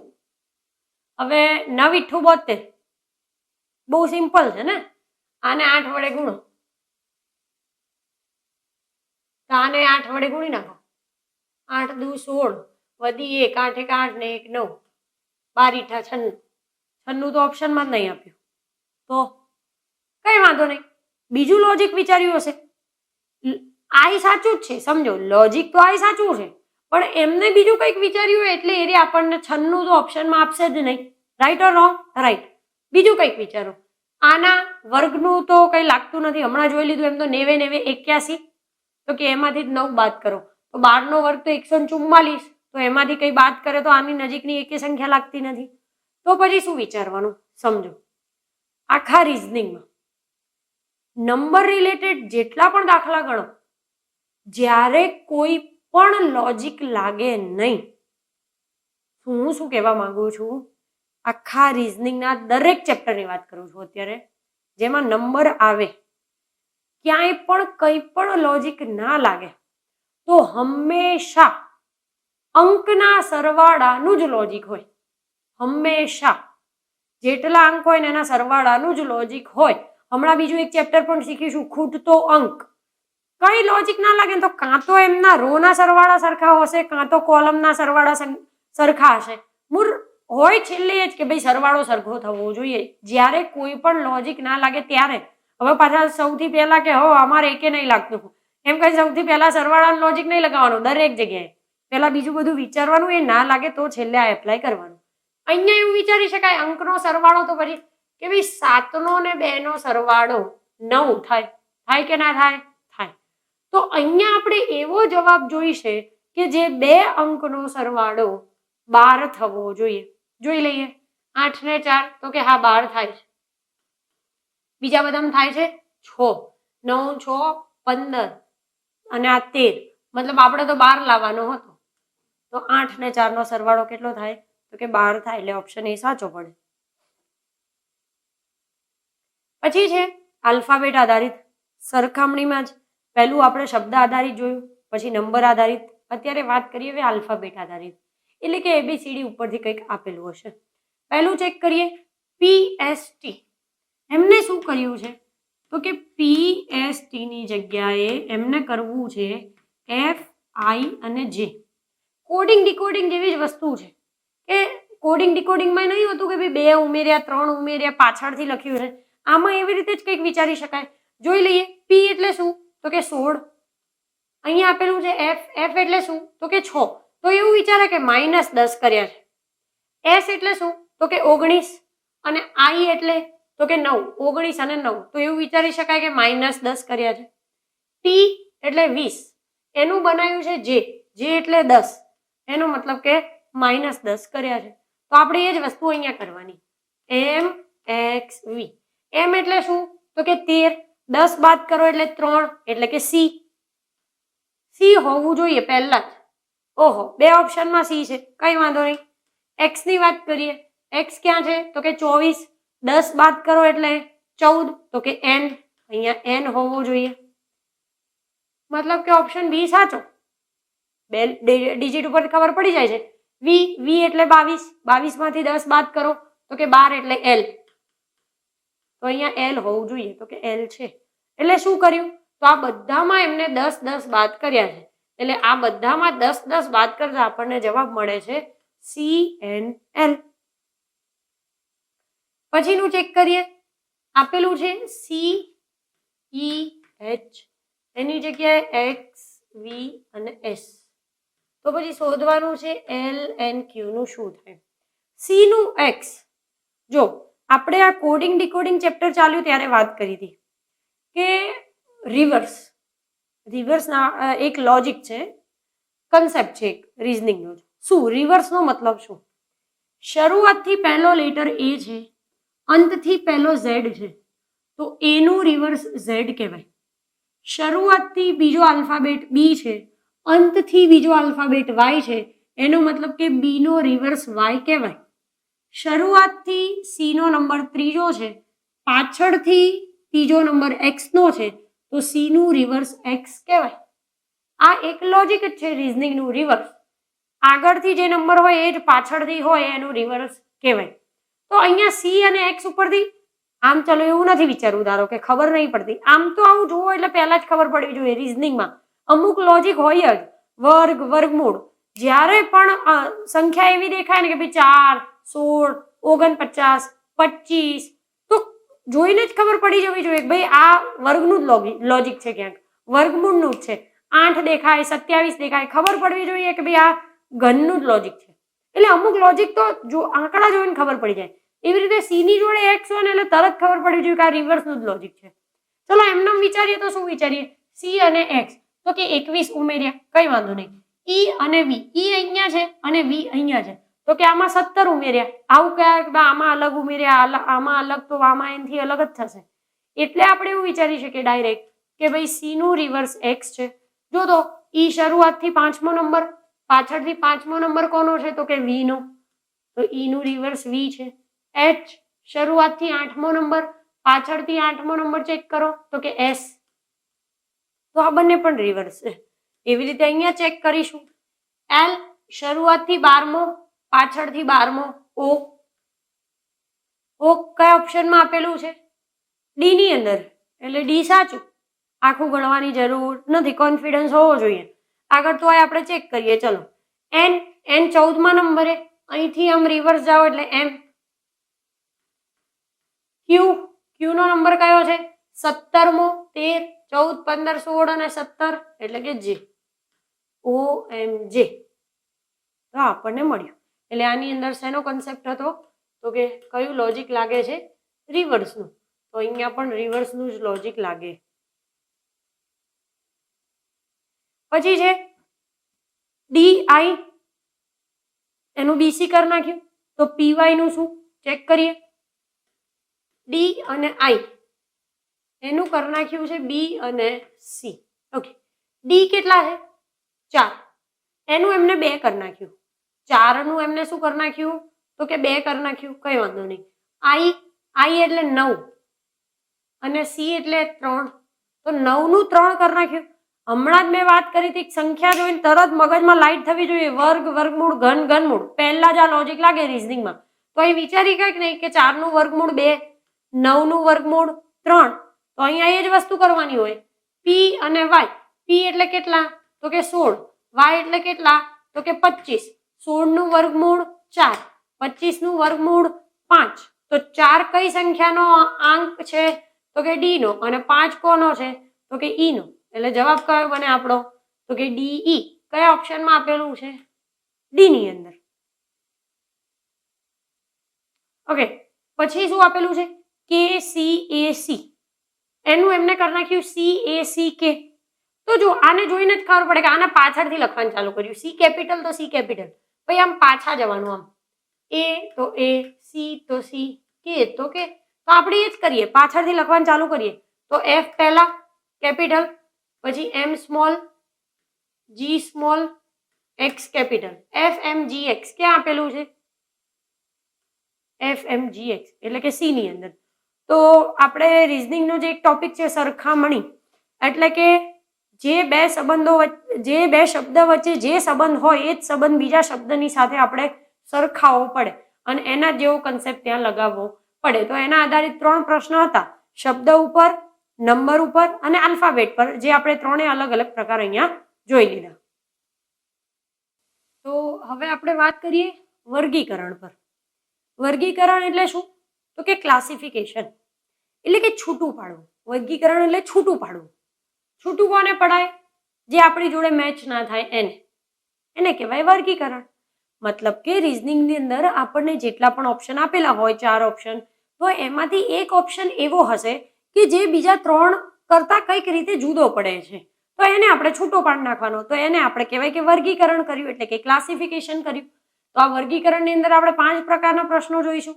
એક શબ્દ ઉપર આધારિત હશે, બીજામાં શબ્દની જોડ આપેલી હશે, આખી પેર આપેલી હશે, બીજું નંબર આપેલા હશે, એના પછીના પ્રકારમાં નંબરની જોડ આપેલી હશે, અને પછી આપેલું હશે આલ્ફાબેટ આધારિત ક્લાસિફિકેશન. પહેલા ક્લાસિફિકેશન પર વાત કરીએ, જે છે શબ્દ આધારિત. એટલે કે આપણને જેટલા શબ્દ આપેલા છે એમાંથી કયો શબ્દ છૂટો પડે છે, કયો અલગ તરે આવે છે, એ આપણે શોધવાનું છે. પહેલું આપેલું છે જાન્યુઆરી, જુલાઈ, નવેમ્બર અને ઓગસ્ટ. આ તો કે 4 મહિના જ છે ને, આમાં શું છૂટું પડે? મહિના છે તો બધાને ખબર. એની મહિનાની અંદર હવે બીજી કઈ વસ્તુ હોય એ આપણે વિચારવી પડે. તો પછી આપણને એવી ખબર છે કે મહિનાઓમાં દિવસ અલગ અલગ હોય છે, રાઈટ? આપણને મમ્મીએ શીખવાડ્યું છે January, February, March, April, May, June, July, August, September, October, November, December ને આવી રીતે, બરોબર ને? આવી બધી વસ્તુઓ શીખવાડેલી છે આપણને. શું થાય જો અહીંથી શરૂઆત કરો ને તમે, જાન્યુઆરી, ફેબ્રુઆરી, ડિસેમ્બર સુધી છેક જાય, જે આપણને ખબર છે કે જે ટેકરો આવે ને આ ઉપર, એમાં 31 દિવસ હોય, અને આ જે નીચેનો ખાડો આવે એમાં 30 દિવસ હોય. ચેક કરીએ. જાન્યુઆરી તો સૌથી ઉપર આવે એટલે 31 દિવસ. જુલાઈ તો આપણને ખબર છે, જુલાઈ એ ઉપર જ આવે, જાન્યુઆરી, February, March, April, May, June, જુલાઈ, રાઈટ? તો જુલાઈમાં 31 દિવસ છે. નવેમ્બર તો 11મો મહિનો આવે. નવેમ્બર 11મો મહિનો આવે ને, તો એમાં તો કેટલા દિવસ છે? 31 દિવસ છે ના. ડિસેમ્બર છે એક ઉપર ચડે છે, નવેમ્બર તો ખાડામાં આવે, તો એમાં 30 દિવસ છે. અને ઓગસ્ટ એટલે પાછું અહીં જુલાઈ પતે ને અહીંયા ઓગસ્ટ, એટલે ઓગસ્ટમાં 31 દિવસ છે. તો શું થયું? આમાં 31 દિવસ છે, આમાં 31 દિવસ છે, આમાં 31 દિવસ છે, જ્યારે આમાં 30 દિવસ છે. એનો મતલબ કે આ બીજા કરતા અલગ છે, એટલે કે છૂટું પડે છે. ફૂટબોલ, વોલીબોલ, ક્રિકેટ અને ચેસ. ઓકે, ફૂટબોલ આપણને ખબર છે, જે ફૂટબોલ ગેમ આવે છે એ. વોલીબોલ, ક્રિકેટ એ પણ એક ગેમ છે, અને ચેસ એ પણ એક ગેમ છે. પણ એવું વિચારી શકાય કે ફૂટબોલ, વોલીબોલ અને ક્રિકેટ આ 3 ગેમ આઉટડોર ગેમ છે, જ્યારે ચેસ છે એ ઇન્ડોર ગેમ છે. એટલે આ બીજા કરતા છૂટું. એવું નહીં વિચારવાનું મેડમ હું તો ચેસ એ બહાર બેસીને રમું છું ગાર્ડનમાં, તો એ આઉટડોર કહેવાય. એ કન્સેપ્ટ આપણો સાચો નથી. કહેવાનો મતલબ શું છે કે આ બધી આઉટડોર જ તમે ગેમ રમી શકો, જ્યારે ઇન્ડોર ગેમ પણ છે. પછી છે ફીમર, હથોડી, એરણ, પેંગડું. તો કે હથોડી અલગ લાગે છે, બીજા શબ્દો આપણે સાંભળ્યા નથી. ફીમર, એરણ અને પેંગડું. તો હથોડીને ટીક કરો ના. જો આજે છે ને ફીમર, હથોડી, એરણ અને પેંગડું એ હાડકાના નામ છે, જેમાંનું આ હથોડી, એરણ અને પેંગડું આ 3 છે ને કાનના હાડકા છે. કાનના હાડકા છે આ બધા, હથોડી, એરણ અને પેંગડું. અને આ જે ફીમર છે ને એ પગનું હાડકું છે. આપણે જે સાથળનું હાડકું કહીએ ને એને આપણે ફીમર તરીકે ઓળખીએ છીએ. જે આખી બોડીનું લાંબામાં લાંબુ હાડકું છે એ કયું છે? તો કે એ ફીમર છે. તો છૂટું કયું પડે, અલગ કયું પડે? તો કે ફીમર, કારણ કે પગનું હાડકું છે, બીજા બધા કાનના હાડકા છે. પછી ફેસબુક, આ તો આપણને હાઈએસ્ટ એક્સપિરિયન્સ છે. ઈમેલ, બ્લૂટૂથ અને વોટ્સએપ. જોઈને ખબર પડી જાય છે, ફેસબુક, મેઇલ અને વોટ્સએપ આ 3 ઇન્ટરનેટથી ચાલે. ફેસબુક, મેઇલ અને વોટ્સએપ ઇન્ટરનેટથી ચાલે, ચેટિંગ માટે જેનો ઉપયોગ થાય. જ્યારે બ્લૂટૂથનો ઉપયોગ કઈ વસ્તુ ટ્રાન્સફર કરવા થાય છે, ચેટિંગ માટે નહીં થતો, અને એના માટે ઇન્ટરનેટની જરૂર નથી, એટલે અલગ પડે છે. કથ્થઈ, વાદળી, કાળો, ગુલાબી. બધા કલરના જ નામ છે. તો કલરમાં સૌથી પહેલા મગજમાં કઈ લાઇટ થવી જોઈએ? તો કે પ્રાઇમરી કલર. પ્રાઇમરી કલર કયા કયા છે? RGB, રેડ, ગ્રીન અને બ્લુ. લાલ, લીલો અને વાદળી. જોઈ લઈએ આમાં કઈ આપેલું છે. હા, જો વાદળી આપેલું છે, મતલબ કે આ વાદળી એક કલર એવો છે જે પ્રાઇમરી કલર છે, એના સિવાયના 3 કલર પ્રાઇમરી કલર નથી.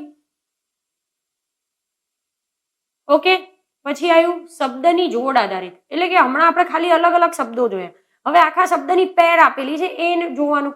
પહેલું આપેલું છે સફેદ અને ગંદુ. ઓકે, કઈ વાંધો નહીં, કઈ ખબર પડે એવું નથી હજુ. બહાદુર, ડરપોક, તો એટલી ખબર પડે છે કે આ બંને એકબીજાના ઓપોઝિટ છે. બહાદુર તો ડરપોક. ઊંચું અને નીચું ઓપોઝિટ છે, મોટું અને નાનું પણ ઓપોઝિટ છે. તો પછી સફેદ અને ગંદુ આ તો ઓપોઝિટ શબ્દ નથી, મિનિંગ આમ સરખો નીકળે. જો સફેદ એટલે ક્લીન હોય એમ, અને ગંદુ પણ એવું ના હોય. અહીંયા ચોખ્ખું અને ગંદુ તો જ એ કમ્પ્લીટલી ઓપોઝિટ થાય. આ ઓપોઝિટ કહેવાય નહીં, એટલે એ છૂટું પડે છે. ક્ષેત્રફળ, હેક્ટર, ઝડપ, કિલોમીટર, બળ, ન્યૂટન, વિદ્યુત પ્રવાહ, કેન્ડેલા. ઓકે, આપણને એવું લાગે છે કે ભાઈ કોઈ વસ્તુ માપવાના એકમ આપેલા છે, કે ક્ષેત્રફળ માપવા માટે હેક્ટર, ઝડપ માપવાય તો એ કિલોમીટરમાં મપાય, બળ ન્યૂટનમાં મપાય, બરોબર છે. વિદ્યુત પ્રવાહ કેન્ડેલામાં ના મપાય. વિદ્યુત પ્રવાહ તો એ મીટરમાં મપાય છે, રાઈટ. તો એનો મતલબ કે ઓપ્શન ડી અલગ પડે છે. પછી આપેલું છે સેકન્ડ, સમય, એટલે એકમ જ આપેલો છે થર્મોમીટર, તાપમાન, પાસ્કલ, દબાણ, મીટર અને લંબાઈ. તો એવું વિચારી શકાય કે સેકન્ડ સમયમાં મપાય છે. હવે આ વસ્તુ ખોટી છે, જો સોરી, સમય સેકન્ડમાં મપાય છે, એવી રીતે દબાણ પાસ્કલમાં મપાય છે, લંબાઈ મીટરમાં મપાય છે, પણ તાપમાન તો ફેરનહીટ કાં તો કેલ્વિનની અંદર મપાય. થર્મોમીટર તો એને માપવાના સાધનોનું નામ આપી દીધું. આપણે અહીંયા સાધન નથી આપ્યા, બીજા 3 ઓપ્શનની અંદર એના એકમ આપ્યા છે, એના યુનિટ આપ્યા છે, કે સમય સેકન્ડમાં મપાય, દબાણ પાસ્કલમાં, લંબાઈ મીટરમાં. તો પછી તાપમાન તો કેલ્વિન અથવા તો સેલ્સિયસ હોવું જોઈએ. અહીંયા તો થર્મોમીટર આપેલું છે, મતલબ કે સાધનનું નામ આપેલું છે, એટલે આ છૂટું પડે. પછી આપેલું છે ઓસમ, રાજકોટ. તો હા, આ ડુંગરનું નામ છે ને ઓસમ, રાજકોટના. કડિયો, ગીર સોમનાથ. ના, તો કડિયો તો ભરૂચનું છે. કડિયો ક્યાંનું છે? ભરૂચનું છે, એટલે આ અલગ છે. જો પછી ધીણોધર, તો કે હા કચ્છનો ડુંગર છે. સરકલા, તો કે અમરેલીનો છે. હવે રિઝનિંગના આ જે 2 થી 3 ટોપિક છે ને આજે આપણે જે ચલાવીએ છીએ, એમાં કેવું છે, જનરલ નોલેજની બી થોડી જરૂર પડે. તમારા બીજા સબ્જેક્ટનું નોલેજ પણ તમારી જોડે હોવું જોઈએ. જેમ કે હમણાં આપણે જોઈ લીધું કે સાયન્સની જરૂર પડી તમારે, અહીંયા પણ એવી જ છે, અહીંયા પણ સાયન્સની જરૂર પડી, અહીંયા પણ એવું છે. અહીંયા તમને જીઓગ્રાફીનું નોલેજ હોવું જોઈએ, એટલે કે તમને જનરલ નોલેજ થોડું હોવું જોઈએ. આ રિઝનિંગના આ ટોપિક એવા પણ છે કે જેની અંદર થોડીક એ બધી વસ્તુઓ આપણી જોડે ખ્યાલ હોવી જોઈએ આપણને, એટલે અહીંયા છૂટું પડે છે. મંગળ, ફોબોસ, શનિ, ટાઇટન જોઈને શું લાગે છે? તો આ એના ઉપગ્રહ છે. આપણે જે છે ને પૃથ્વી ને ગુરુ ને શુક્ર ને એના અલગ અલગ ઉપગ્રહ પણ છે. તો એવી રીતે મંગળનું ફોબોસ છે, રાઈટ. શનિનો ઉપગ્રહ એક ટાઇટન પણ છે. યુરેનસનું ટ્રિટોન. ના, યુરેનસનું ટ્રિટોન નથી, ટ્રિટોન તો નેપચ્યુનનું છે. ટ્રિટોન તો નેપચ્યુનનું છે, અને અહીંયા આપેલું છે નેપચ્યુનનું નેરીડ. તો એ સાચું છે, નેપચ્યુનના બંને છે, નેરીડ અને ટ્રિટોન. તો યુરેનસનું તો ટ્રિટોન નથી, એટલે એ ખોટું છે, એટલે બીજા કરતા છૂટું પડે છે. પછી આપેલું છે નંબર પર આધારિત, એટલે નંબર અલગ અલગ રીતે આપેલા છે, ચેક કરીએ. પહેલું આપેલું છે 24, પછી 28, 39 અને 525. ઓકે, શબ્દની પાછળ પણ કઈ, સોરી, અંકની પાછળ શબ્દ જેટલા પણ તમને નંબર આપેલા છે એ નંબરની પાછળ પણ કંઈક લોજિક તો હશે જ. 24 આપેલું છે તો એવું વિચારી શકાય આવી રીતે કે 2 નો વર્ગ 4. 2 નો વર્ગ 4. અહીંયા શું થયું? તો કે 2 નો ઘન 8. હવે જોઈએ આગળ ઘન આપેલો છે કે વર્ગ, તો અહીંયા ખબર પડે કે ભાઈ 3 નો વર્ગ 9 અને 5 નો વર્ગ 25. એનો મતલબ કે બધે પહેલી ડિજિટની પાછળ એનો વર્ગ કરીને લખ્યો છે, સિવાય કે આમાં એનો ઘન કરીને લખ્યો છે. એનો મતલબ કે ઓપ્શન બી છૂટો પડે. 17, 3, 5 અને 9 ખબર પડી જાય. 17 અવિભાજ્ય સંખ્યા છે, 3 અવિભાજ્ય સંખ્યા છે, 5 અવિભાજ્ય સંખ્યા છે, જ્યારે 9 વિભાજ્ય સંખ્યા છે, કારણ કે 3 તરી 9 થાય. આ કન્ફ્યુઝન ઘણા બધાને હોય છે કે 9 છે એ અવિભાજ્ય સંખ્યા છે, 9 વિભાજ્ય સંખ્યા છે, એ એકી સંખ્યા છે. એટલે ક્યારેક મગજમાં આ બે વસ્તુઓ ભેગી થઈ જાય છે કે ઘણા બધાથી આ ભૂલ થતી હોય છે. એટલે આ તમે થોડું ધ્યાનમાં લેજો કે 9 છે એ તો વિભાજ્ય સંખ્યા છે ને, 3 તરી 9 થાય. પછી આપેલું છે 21, 56, 14 અને 36.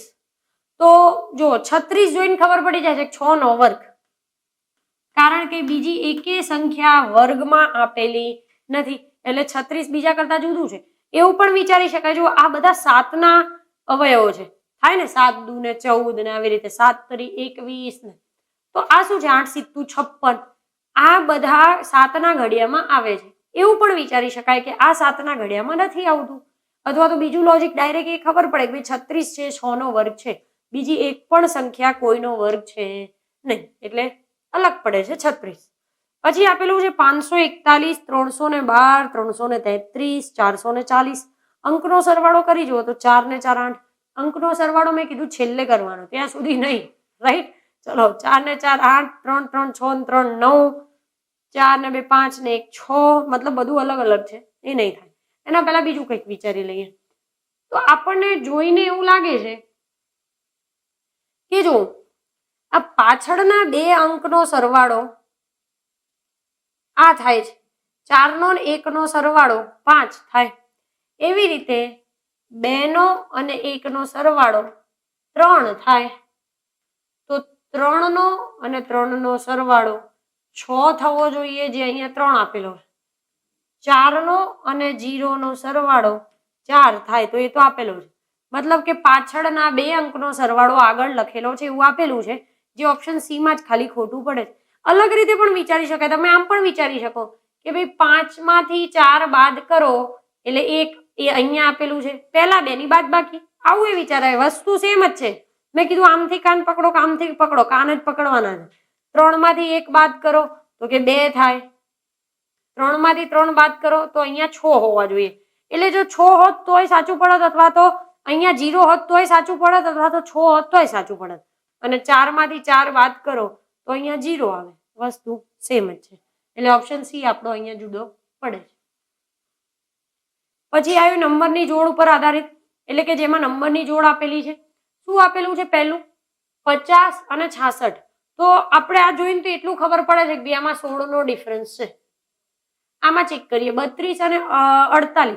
હવે જો ડાયરેક્ટ ધારો કે આંકડા મોટા હોય ને તો એવું બાદબાકી કરવા ના જવાય, નકર વાર લાગે.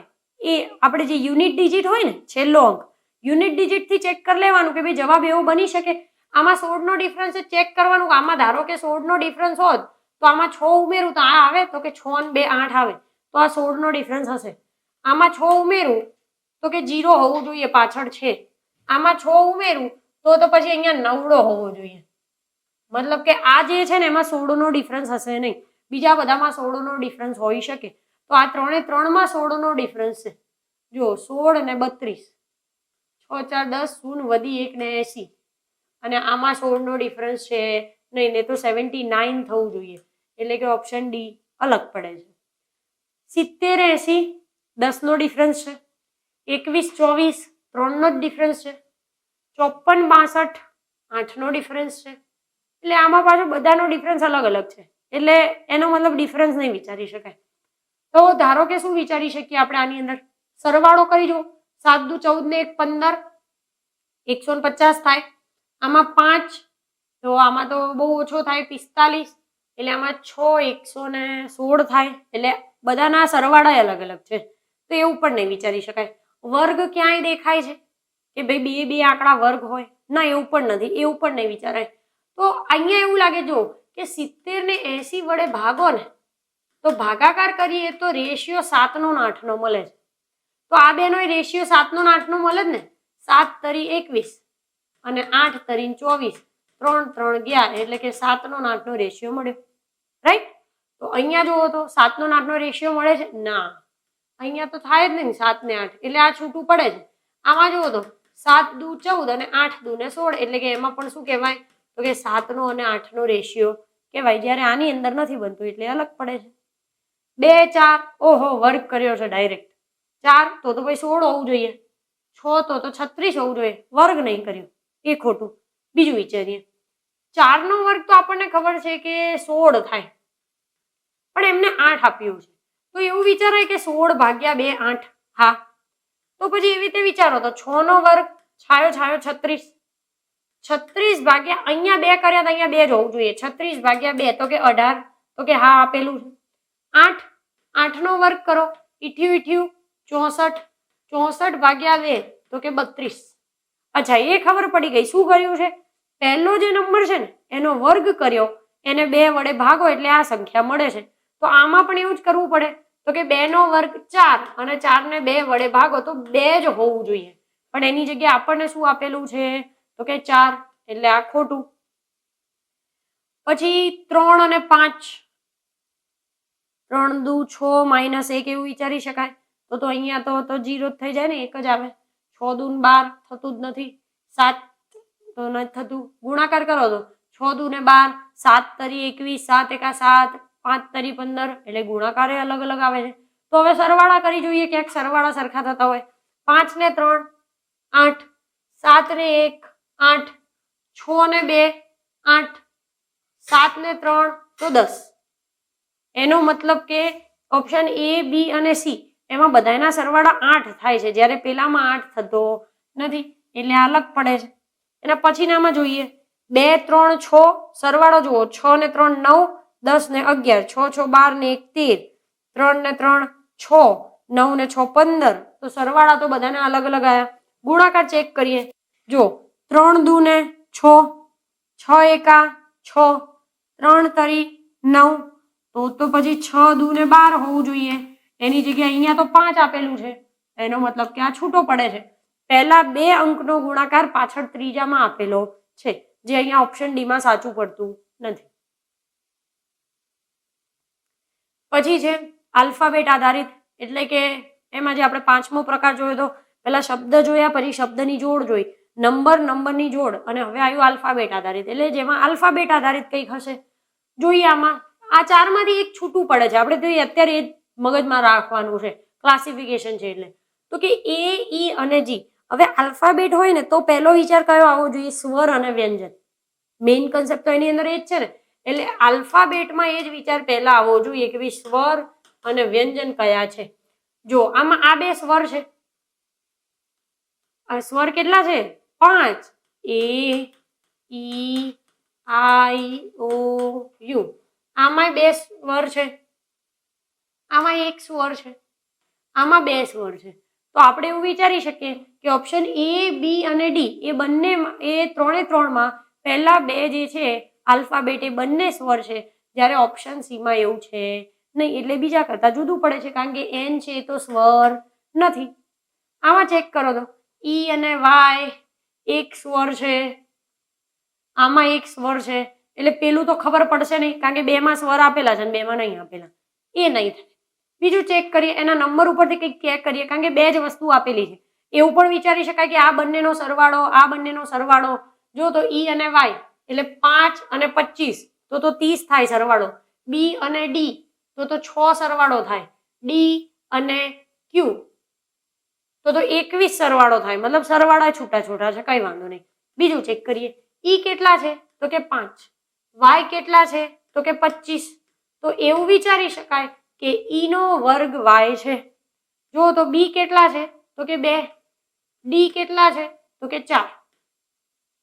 એટલે કે 2 નો વર્ગ 4 એવું આપેલું છે. 5 નો વર્ગ 25 આપેલો છે. D કેટલા છે? તો કે 4. Q કેટલા છે? તો કે 17. તો અહીંયા ખોટું, અહીંયા 17 નહીં 16 હોવું જોઈએ ને, 4 નો વર્ગ, તો પછી Q ની જગ્યાએ ખરેખરમાં શું હોવું જોઈએ? તો P હોવું જોઈએ. જો આ પ્રમાણે સેટ કરો તો અહીંયા જો C કેટલા છે? તો કે 3 અને I કેટલા છે? તો કે 9. તો હા, આમાં વસ્તુ થાય છે કે ભાઈ 3 નો વર્ગ 9. એટલે ઓપ્શન A, B અને D માં કેવું છે કે પહેલો જે આલ્ફાબેટ છે એનો વર્ગ બીજા આલ્ફાબેટમાં આપેલો છે, જ્યારે આની અંદર એ ખોટું છે, કારણ કે અહીંયા P ની જગ્યાએ Q આપેલું છે, એટલે આ અલગ છે. પછી છે F, H, V અને N. શું વિચારશો? F તો કે 6 આપેલા છે, H નો નંબર તો કે 8 આપેલો છે, V તો કે 22 આપેલા છે, અને N તો કે 14 આપેલા છે. બેકી સંખ્યા આપેલી છે, અને એક એક જ સંખ્યા આપી છે એટલે ના સરવાળા થાય ના બાદબાકી થાય. હવે આ એક એક્ઝામમાં પૂછાઈ ગયેલો પ્રશ્ન છે. આની પાછળનું લોજિક શું છે ખબર છે? એફ 3 લીટીથી બનેલું છે. જો આ 1 આ 2 આ 1 2 અને 3, એચ 3 લીટીથી બનેલું છે. 1 2 3. વી ખાલી 2 જ લીટીથી બનેલું છે. આ લોજિક છે આ એક્ઝામ્પલ પાછળનું, જે ખરેખરમાં આપણને યાદ આવે જ નહીં, પણ આપણે અહીંયા આવી રીતે જોયેલું છે એટલે ક્યારેક જો આવું પૂછાય તો આપણને લાઈટ થાય. એટલા માટે તો આપણે અલગ અલગ પ્રકારના પ્રશ્નો જોઈએ છે. મતલબ કે આ અલગ છે અને એન પાછું 3 લીટીથી બનેલું છે. 1 2 અને 3. તો કયો છૂટો પડ્યો? તો કે ઓપ્શન સી. ઓકે, તો આપણે જે ક્લાસિફિકેશન ટોપિક હતું જેમાં જુદા જુદા પ્રકારના પ્રશ્નો હતા આપણે એ અહીંયા ધ્યાનમાં લીધા. તો હવે આપણે જોઈએ ખૂટતો અંક શોધ. એનો મતલબ શું થાય કે આપણને અલગ અલગ પ્રકારની આકૃતિ આપેલી હશે જેની અંદર બધી જ જગ્યાએ ક્યાંક અંક ગોઠવેલા છે અને એક જગ્યાએ કોઈ અંક બાકી રાખેલો હશે. તો આપણે એ વસ્તુ વિચારવી પડે કે ભાઈ આની પાછળનું લોજિક શું છે, કેવી રીતે હું આ જગ્યાને પૂરી કરી શકું. એને કહેવાય ખૂટતો અંક શોધો. તો બીજી બધી આકૃતિ ઉપરથી આપણે નક્કી કરી શકીએ. અહીંયા ચેક કરીએ, આપણને એક સર્કલ આપેલું છે. અહીંયા આપેલું છે 9 16 4 64, વચ્ચે આપેલું છે 17 16 4 36 1 13 36 25 81 4 અને વચ્ચે આપેલું છે ક્વેશ્ચન માર્ક. એનો મતલબ કે આપણે વચ્ચેની સંખ્યા શોધવી પડશે. તો પછી એવું જોવું પડે ભાઈ આ વચ્ચે જે નંબર છે એ કેવી રીતે આવ્યો? તો એ આજુબાજુમાંથી જ આવેલો હશે. જો આજુબાજુની સંખ્યા જોઈને ખબર પડે છે કે આ કશાકનો વર્ગ છે. 16 તો કે 4 નો વર્ગ, 4 તો કે 2 નો વર્ગ, 64 તો 8 નો વર્ગ, 9 તો 3 નો વર્ગ. કારણ કે આટલી મોટી સંખ્યા 16 4 64 9 આનો સરવાળો કે બાદબાકી તો થાય નહીં. તો પછી આપણે એવું વિચાર્યું કે આ બધી એક વર્ગની સંખ્યા છે તો એને વર્ગમૂળમાંથી બહાર કાઢો. તો 3 4 2 અને 8 આનો સરવાળો કદાચ આ હોઈ શકે. ચેક કરીએ, 4 ને 2 6, 6 ને 8 14, 14 ને 3 15 16 અને 17. તો એનો મતલબ હા તો કે અહીંયા 17 છે. એટલે શું કર્યું એમને? બાજુની સંખ્યાને વર્ગમૂળમાંથી કાઢી અને એનો સરવાળો કર્યો તો વચ્ચે મળી ગયો. અહીંયા ચેક કરીએ, 16 એટલે 4 1 આ 6 2, જો 6 ને 2 8, 8 ને 1 9, 9 ને 4 13. તો કે હા મળી ગયું. અહીંયા ચેક કરો એવી રીતે 36 કોનો વર્ગ છે? 6 નો, 25 5 નો, 4 2 નો, 81 તો કે 9 નો. આ બધાનો સરવાળો કરીએ, 6 ને 5 11, 11 ને 9 20, 20 ને 2 તો કે 22. એટલે કે ઓપ્શન બી આપણો અહીંયા સાચો પડે. પછી આપેલું છે કે 17 5 11 15 21 18 21 17 અને ક્વેશ્ચન માર્ક. તો જો અહીંયા ક્વેશ્ચન માર્ક આપેલું છે એનો મતલબ કે આ બે સંખ્યામાંથી આ કંઈક બન્યું હશે. આમાંથી આમાંથી આ. તો આ બે ચેક કરીએ એટલે પેલું મળી જાય. હવે 17 ને 5 નો સરવાળો આટલો થાય છે? ના, નથી થતો. 17 માંથી 5 બાદ કરો તો થાય? ના, ના થાય. તો પછી શું વિચારી શકાય? 17 ને 5 નો સરવાળો કેટલો થાય છે? 22. હવે 22 નહીં આપે આપણને, પણ આપણને એવી ખબર પડે છે કે 22 ને 2 વડે ભાગો તો આપણને 11 મળી શકે. કારણ કે જો સરવાળો ના સેટ થયો, બાદબાકી એ ના થયું, 17 માંથી 5 કાઢ્યું તો બાદબાકી એ સેટ ના થઈ. અહીંયા ચેક કરો, આમ જુઓ 21 નો 15 નો સરવાળો આટલો થાય? ના થાય. બાદબાકી તો કે આટલી ના થાય. તો આની જેમ વસ્તુ કરીએ, 15 નો ને 21 નો સરવાળો કરો. પેલા 5 ને 1 6, 2 ને 1 3 તો કે 36. અહીંયા 36 તો નહીં આપ્યું, પણ 36 ને 2 વડે ભાગો તો કે 18 દૂન 36 આવું આપેલું છે. એટલે આમાં સરખું શું કર્યું? આ બે નો સરવાળો ભાગ્યા 2. અહીંયા આપણે આ બે નો સરવાળો કરીએ, 7 ને 1 8, 2 ને 1 3 38 ભાગ્યા 2 તો કે 19 દૂને 38. આપણો જવાબ કયો બન્યો? 19. એટલે કે ઓપ્શન સી. અહીંયા શું મળી જશે આપણને? 19.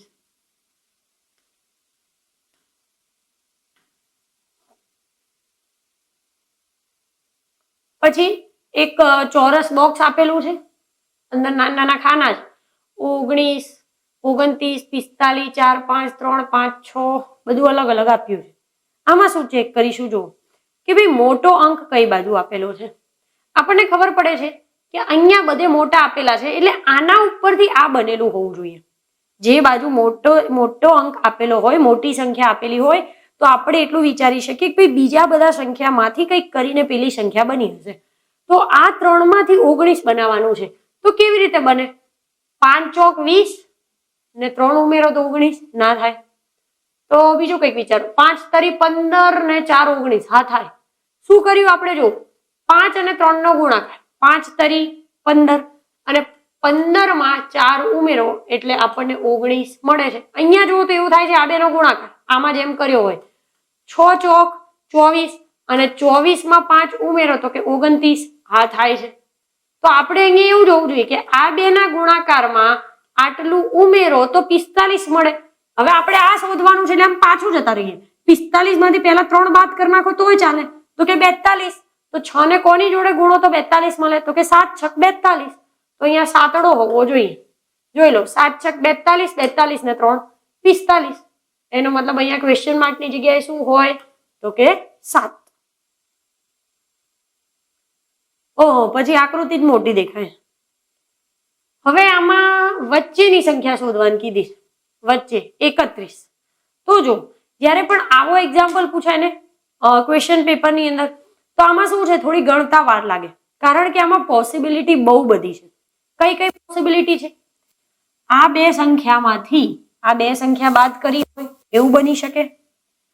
આ બે સંખ્યામાંથી આ બે સંખ્યા બાદ કરી હોય એવું પણ બની શકે.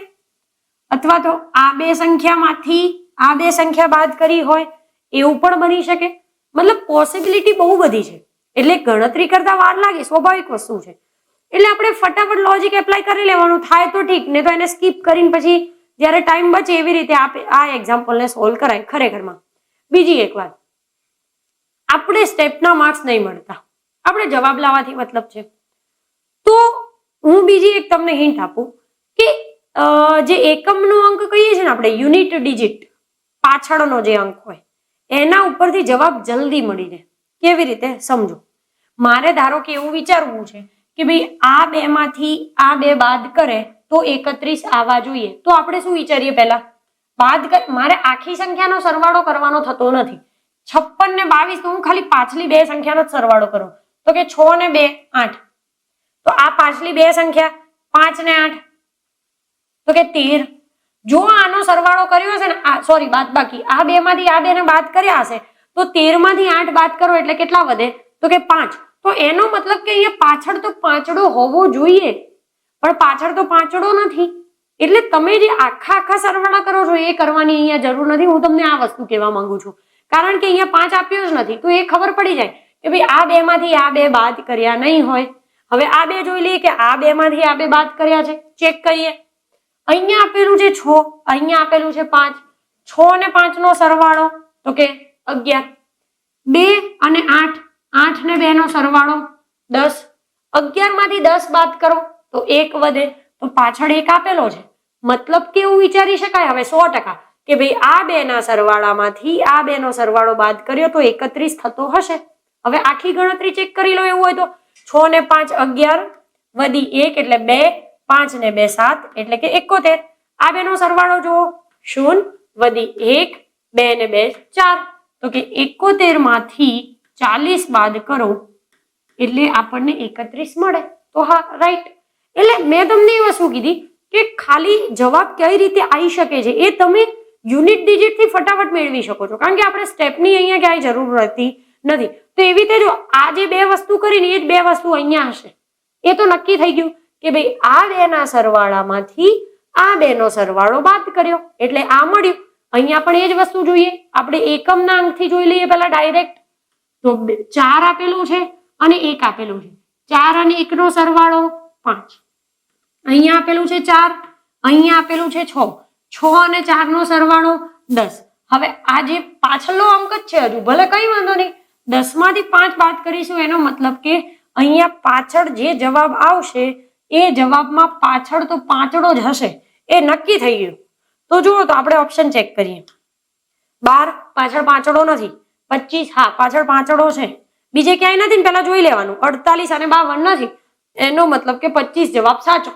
આ નક્કી થઈ ગયું. તો આપણે આખું ચેક કરીએ તમારે ખાतिर. 4 અને 1 એટલે 5, 3 ને 2 એટલે 5. અહીંયા જોઈ લો 6 ને 4 શૂન્ય વધી 1 એટલે કે 30. 55 માંથી 30 બાદ કરો એટલે આપણને મળે 25. એટલે આપણો જવાબ બની જાય છે અહીંયા 25. યુનિટ ડિજિટ થી તમે ઝડપી જવાબ લાવી શકો. તો હવે વાત કરીએ આપણે પ્રેક્ટિસ પ્રશ્ન પર. તો આપણને આ લેક્ચર્સની પાછળ 20 જેવા પ્રેક્ટિસ પ્રશ્નો આપેલા છે. આશા રાખું છું કે તમને સારા એવા પ્રેક્ટિસ પ્રશ્ન આવડ્યા જ હશે, કારણ કે પાછળ એમાં જવાબ આપેલા છે એટલે તમને ખબર પણ પડી ગઈ હશે કે ભાઈ તમારો જવાબ સાચો છે કે ખોટો. હા, જેમાં જવાબ ખોટો આવ્યો હોય, જેમાં કંઈ ડાઉટ હોય તો એ આપણે આ વિડીયોની અંદર એનું સોલ્યુશન જોઈએ. તો એમાં પહેલું જ હતું કે 2 અને 3 વાગ્યા વચ્ચે કેટલા વાગ્યે બંને કાંટા સીધી રેખામાં આવશે. તો પહેલા તો વાત કરીએ 2 થી 3 ની. ઘડિયાળમાં અહીંયા 12, અહીંયા 6, 3, 9, 10, 11, 1, 2, 4, 5, 7 અને 8. ઓકે, કેટલા વાગ્યાથી કેટલા વાગ્યાની વચ્ચે કીધું છે? તો કે 2 થી 3 ની વચ્ચે. એટલે કે કલાક કાંટો 2 થી 3 ની વચ્ચે ક્યાંક હશે. શું કીધું છે? બંને કાંટા સીધી રેખામાં આવશે. એનો મતલબ કે જો કલાક કાંટો આમ હોય તો મિનિટ કાંટો સામે આમ ક્યાંક હશે. આવું વિચારી શકીએ? હા. તો આ કેટલા વાગ્યા હોય વિચારો. પહેલા 2 તો વાગ્યા જ છે, ડન.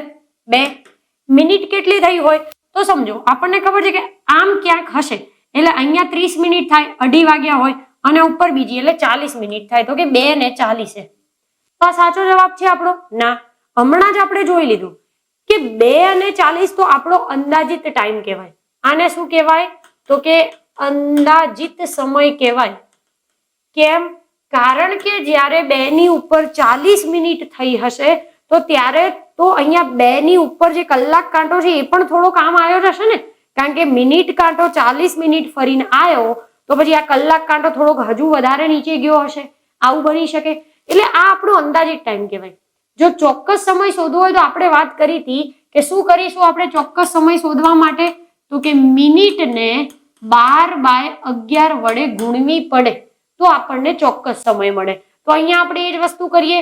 2 તો છે જ, મિનિટ છે 40, એને 12/11 વડે ગુણીશું. 12 ચોક 48. તો કે 480/11 ભાગાકાર કરીએ. 11 ચોક 44, 45, 46, 47 ને 48 એટલે 4, 11 તરી 33. તો હજુ કેટલા વધે છે? તો કે 7 વધે છે. એટલે કે 43 7/11 થાય અને આગળ કલાક તો 2 હતા જ. તો એનો મતલબ શું થયો? તો કે 2 વાગ્યે 43 મિનિટ અને આટલી સેકન્ડે 2 અને 3 વાગ્યાની વચ્ચે બંને કાંટા એક્ઝેક્ટ સીધી રેખામાં આવશે. એટલે આપણો જવાબ અહીંયા કયો બને છે? તો કે આ. પછી હતું કે 3 અને 25 વાગ્યે કલાક કાંટો અને મિનિટ કાંટા વચ્ચે કેટલાનો ખૂણો બનશે? તો આપણે જોઈ લીધું છે કે બંને કાંટા વચ્ચે રચાતો ખૂણો બરાબર માનાંકની અંદર 30 ગુણ્યા અવર માઇનસ 11/2 મિનિટ. માનાંકનો મતલબ શું? તો કે અંદર ભલે ઋણ જવાબ મળે અને બહાર કાઢતા એ ધન થઈ જશે. અહીંયા ઇક્વેશનની અંદર આપણે મૂકીએ અવર એટલે કલાક. કેટલા કલાક છે? તો કે 3 માઇનસ 11/2 મિનિટ. મિનિટ કેટલી છે? તો કે 25. એટલે આપણે આ વસ્તુને મૂકી દીધી. સિમ્પલ આનું કેલ્ક્યુલેશન કરવાનું છે. 3 તરી 9. આને ભાગાકાર ડાયરેક્ટ થશે નહીં તો આપણે અહીંયા કરીએ 5, 6, 7 અને 2 275 ભાગ્યા 2. આનો લસા લેવો પડશે એટલે થશે 180 માઇનસ 275 ભાગ્યા 2. તો આપણને જવાબ મળશે 180 એટલે કે 95/2. તો કેટલાનો ખૂણો રચાય છે? તો કે 99/2 નો ખૂણો રચાશે જ્યારે ઘડિયાળની અંદર 3 અને 25 વાગ્યા હશે ત્યારે. પછી છે 4 કલાક અને 20 મિનિટમાં કલાક કાંટો કેટલા અંશનું ભ્રમણ કરશે?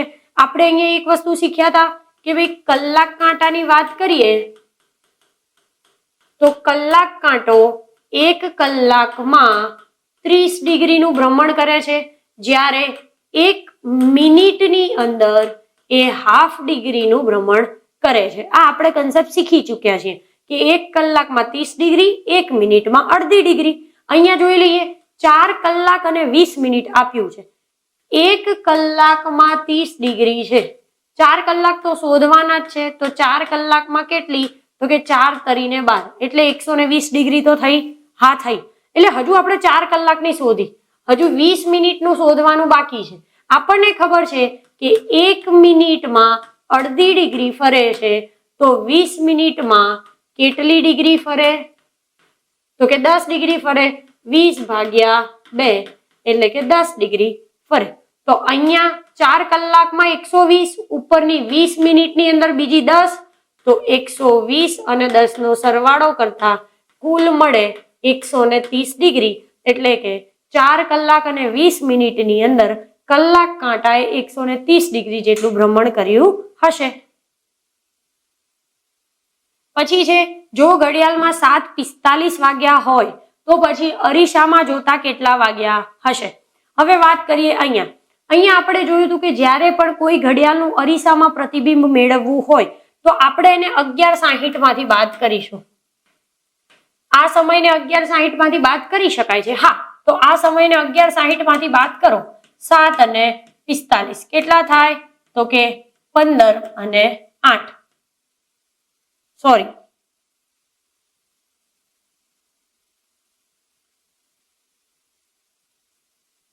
અને 4. તો કેટલા વાગ્યા? 7 ને 4 11 અને આમાંથી આ બાદ કરો, 60 માંથી 45 બાદ કરો એટલે 15. અહીંયા આપણને સમય બતાવેલો છે, જો 7 અને 45 નો. 7 અને 45 એટલે આવી રીતે ઘડિયાળ દેખાય. આપણે શું કરવાનું છે? આને અરીસામાં જોવાની છે. અરીસામાં જોઈશું એટલે શું થઈ જશે? તો કે આ જે મિનિટ કાંટો છે એ તો એક્ઝેક્ટ અરીસામાં જ્યારે કોઈ વસ્તુને જોવી હોય તો ઇમેજ આમ હોય ને અરીસામાં જોવી હોય તો આમ થઈ જાય, અને આમ હોય ને પાણીમાં જોવી હોય તો આમ ફેરવો ને તો એ પાણીમાં થઈ જાય, સિમ્પલ ભાષામાં. તો જો આ બાજુ મિનિટ કાંટો હતો, અરીસામાં કરવાની છે તો મિનિટ કાંટો આમ થઈ જશે. કલાક કાંટો આમ છે, અરીસામાં જોવાનો છે એટલે કલાક કાંટો આમ થઈ જશે. તો આ કેટલો સમય થાય? 4 ઉપર છે કલાક કાંટો અને બીજી 15 મિનિટ, તો કે 4 ને 15 મિનિટ થાય. પછી છે, જો ઘડિયાળમાં 9:20 વાગ્યા હોય તો પાણીમાં જોતા કેટલા વાગ્યા હશે? ઓકે, આપણે જોયું હતું જ્યારે ઘડિયાળનું આપણે પાણીમાં પ્રતિબિંબ જોવું હોય તો શું કરવાનું? તો કે સમયને 18:30 માંથી બાદ કરી નાખવાનો. તો 18:30 માંથી સમય બાદ થાય છે? હા થાય છે. તો 9 ને 20 ને 18:30 માંથી બાદ કરીએ. 30 માંથી 20 બાદ કરીએ એટલે 10 અને આગળ થઈ જશે 9. તો આપણને કેટલો સમય મળ્યો? તો કે 9 ને 10. એટલે અહીંયા એ વસ્તુ દર્શાવેલી છે, જો કે 9 ને 20 એટલે આટલા વાગ્યા હોય અને પાણીમાં જ્યારે પ્રતિબિંબ જોઈશું તો આ 10 મિનિટ એટલે આ બાજુ 10 મિનિટ બતાવશે અને ઉપર આટલો સમય બતાવશે એટલે 9 ની અરાઉન્ડ જ હશે. તો 9 ને 10 આપણને પાણીમાં પ્રતિબિંબ બતાવશે. પછી છે 4 થી 10 વાગ્યાની વચ્ચે કલાક કાંટો અને મિનિટ કાંટો કેટલી વાર ભેગા થાય? આપણને ખબર છે કે દરેક કલાકની વચ્ચે એક વાર કલાક કાંટો અને મિનિટ કાંટો ભેગો થાય છે, સિવાય કે 12 થી 1 ની વચ્ચે. 12 થી 1 ની વચ્ચે એક જ વાર ભેગો થાય છે. એના સિવાયના દરેક કલાકની વચ્ચે એક વાર થાય. 1 થી 2 માં એક વાર, 2 થી 3 માં એક વાર, 3 થી 4 માં એક વાર, 4 થી 5 માં એક વાર. આપણને ક્યાંથી ક્યાંનું કીધું છે? તો કે 4 થી 10 નું. તો 4 થી 5, 5 થી 6, 6 થી 7, 7 થી 8, 8 થી 9 અને 9 થી 10. કેટલી વખત થયું? તો કે 6 વખત બંને કાંટા ભેગા થતા હશે. પછી આપેલું છે લંબાઈ મીટર તો દળ તો શું? આપણે જે સરખામણીનું ચેપ્ટર જોયું હતું એના રિલેટેડ પ્રશ્ન પૂછ્યો છે. લંબાઈ અને મીટર, તો એવું કહી શકાય કે લંબાઈ શેમાં મપાય? તો કે મીટરમાં. તો પછી દળ શેમાં મપાય? તો કિલોગ્રામની અંદર. તો ઓપ્શન સી માં આપેલું છે. બાપુ, મહાત્મા ગાંધી, તો ખબર પડે કે ભાઈ આપણે બાપુ તરીકે કોને ઓળખીએ છીએ? તો કે મહાત્મા ગાંધીને. તો નેતાજી, તો કે સુભાષચંદ્ર બોઝ. પછી આપેલું છે 6 નું 18 તો 4 નું શું થાય? 6 ના રિલેટેડ 18 કેવી રીતે બને? 6 એકા 6, 6 દુ 12, 6 તરી 18, તો 4 તરીને 12, પણ 12 તો આપ્યું જ નથી. એનો મતલબ કે ગુણ્યા 3 કર્યા નથી. તો શું વિચારી શકાય? તો એવું વિચારીએ કે ભાઈ 6 નો વર્ગ છાયો 36, 36 ભાગ્યા 2 એટલે કેટલા મળે? તો કે 18. સેમ વસ્તુ અહીંયા કરીશું. 4 4 નો વર્ગ ચોકો ચોકો 16 16 ભાગ્યા 2 એટલે કે 8. તો ઓપ્શન બી સાચો. પછી આપેલું છે 219 નું 291 421 નું શું થાય? તો જો ખબર પડે છે કે આમાંથી જ આ બનાવેલું છે. પહેલો આંકડો એમને એમ જ રાખેલો છે તો આપણે પણ પહેલો આંકડો એમ જ રાખીશું. તો 4 ક્યાં આપેલું છે? અહીંયા. એટલે આ જવાબ સાચો. સિમ્પલ. 1 અને 9 નું 9 અને 1 કરી નાખ્યું તો 2 અને 1 નું 1 અને 2 થઈ જાય. એટલે કે ઓપ્શન બી સાચું.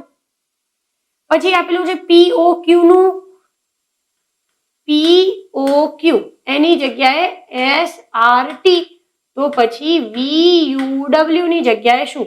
તો આપણને ખબર છે PQRS OPQR QRST એટલે 3 3 ઉમેર્યા. આમાં એવું કરો VWXY તો પહેલું Y હોવું જોઈએ. એક જ ઓપ્શન છે આપણી જોડે. જોડો પહેલું Y વાળો ઓપ્શન બી તો સાચો જ હોય. આગળ ચેક કરીએ. UVWX WXYZ તો કે YXZ. પછી આપેલું છે 80 નું કંઈક GIEYTH 80 શું આપેલું છે? તો કે GIEYTH. આપણે શોધવાનું છે આઉટપુટ નું શું મળશે. ખબર પડે છે જો કે આ જે છે ને આખે આખું આમાંથી જ બનાવેલું છે. GIE એટલે આમ પાછળથી GIE. આમાં એવું કરો અહીંયાથી લખો અડધેથી TUO. TUO શેમાં આપેલું છે? જોઈ લો પહેલા ડાયરેક્ટ જવાબ મળતો હોય તો. બંનેમાં આપેલું છે TUO અને TUO એટલે હજુ જવાબ નહીં મળે. આ ચેક કરવું પડશે. YTH એટલે આમ પાછું અડધું YTH તો અહીંથી શું થાય? તો કે TUP આ ખોટું મતલબ કે ઓપ્શન એ અહીંયા સાચો. પછી જે નીચે આપેલા પ્રશ્નમાં અલગ પડતા વિકલ્પને શોધો. આપેલું છે બટર, ચીઝ, ક્રીમ અને તેલ. તો બટર, ચીઝ અને ક્રીમ આ બધી વસ્તુ દૂધમાંથી બને. દૂધમાંથી મલાઈ એમાંથી એને ફાડીને બનાવવામાં આવે છે ચીઝ, બટર અને ક્રીમ આવી વસ્તુઓ. જ્યારે તેલ એમાંથી બને નહીં. મતલબ કે આ અલગ વસ્તુ છે. કુહાડી, તીર, ચપ્પુ અને તલવાર. તો જો કુહાડી કાપવા માટે વપરાય, ચપ્પુ પણ કાપવા માટે વપરાય, તલવાર પણ કોઈ વસ્તુને કાપવા માટે વપરાય. જ્યારે તીરનો ઉપયોગ કોઈ વસ્તુને કાપવા માટે થાય નહીં. દરજી અને કપડા રિલેશનશિપ છે. યસ કે કપડા કોણ સીવે? તો કે દરજી. ખેડૂત અને પાક. પાક કોના દ્વારા લેવાય? તો કે ખેડૂત દ્વારા. બરોબર છે. ચોપડી કોના દ્વારા લખાય? તો કે લેખક દ્વારા. અને ફૂટપટ્ટી અને લંબાઈ તો આમાં જો એકમ આપેલો છે કે ભાઈ શેના દ્વારા એને માપવામાં આવે છે. એટલે કે આ ઓપ્શન અલગ છે. પછી જે 42 નું 4, 36 નું 6, 49 7, 64 8 તો એ ખબર પડે છે વર્ગ છે. જો 8 નો વર્ગ 64, 7 નો વર્ગ 49, 6 નો વર્ગ 36. જ્યારે વર્ગ આપેલો નથી મતલબ કે એ વસ્તુ ખોટી. અહીંયા ચેક કરીએ AZBY જોઈને જ ખબર પડે છે કે રિવર્સ લીધા છે. A નું Z રિવર્સ થાય, B નું Y થાય. બરોબર છે. H નું S થાય. બરોબર છે. D નું તો W થાય. એનો મતલબ કે આ વિકલ્પ અલગ પડે છે. પછી PRTUWYGIK જોઈ લઈએ. પછી આમાં શું છે આમ જોઈ લો તો સિક્વન્સ PQRST UVWXY GHIJK. બરોબર છે. એક ખૂટે છે. MNOPQ તો પછી અહીંયા Q હોવો જોઈએ. એની જગ્યાએ આપણને શું આપેલું છે? તો R આપેલો છે. એનો મતલબ કે આ ખોટું. પછી આપેલું છે ખૂટતો અંક શોધવાનો છે. ઓકે જો 27, 64, 7 આવું આપેલું છે. આ બધી નાની સંખ્યા આપેલી છે. એનો મતલબ કે હવે આનું કંઈક બાદબાકી કે ભાગાકાર એવું કરીને અહીંયા મૂકેલું હશે એવું વિચારી શકીએ. બીજી એક વાત આપણે એ પણ કરી હતી કે હંમેશા ચેક કરી લેવાનું પહેલા વર્ગ, વર્ગમૂળ, ઘન, ઘનમૂળ. આ લોજિક સૌથી પહેલા હોય રિઝનિંગમાં. આ આંકડા જોઈને ખબર પડે. જો 27 જોઈને ખબર પડે છે કે ભાઈ 3 નો ઘન 27 છે અને 4 નો ઘન 64 છે. તો એવું વિચારી શકાય 4 નો અને 3 નો સરવાળો કેટલો થાય? તો કે 7 થાય. એટલે કે આને ઘનમૂળ કર્યા છે આ બંનેને અને એનો સરવાળો કર્યો છે. 125 તો કે 5 નો અને આ તો કે 6 નો ઘન થાય. તો 5 અને 6 નો સરવાળો તો કે 11 થાય છે. બરોબર છે. 343 કોનો છે? તો કે 7 નો ઘન છે. 7 નો છે તો હવે પેલા 16 માંથી 7 ને બાદ કરી નાખો એટલે આપણને ખબર પડે કે ભાઈ અહીંયા જે હશે એ કોનો ઘન છે. તો 16 માંથી 7 ને તમે બાદ કરો એટલે કેટલા મળે? તો કે 9. તો અહીંયા શું હોવું જોઈએ? તો કે 9 નો ઘન.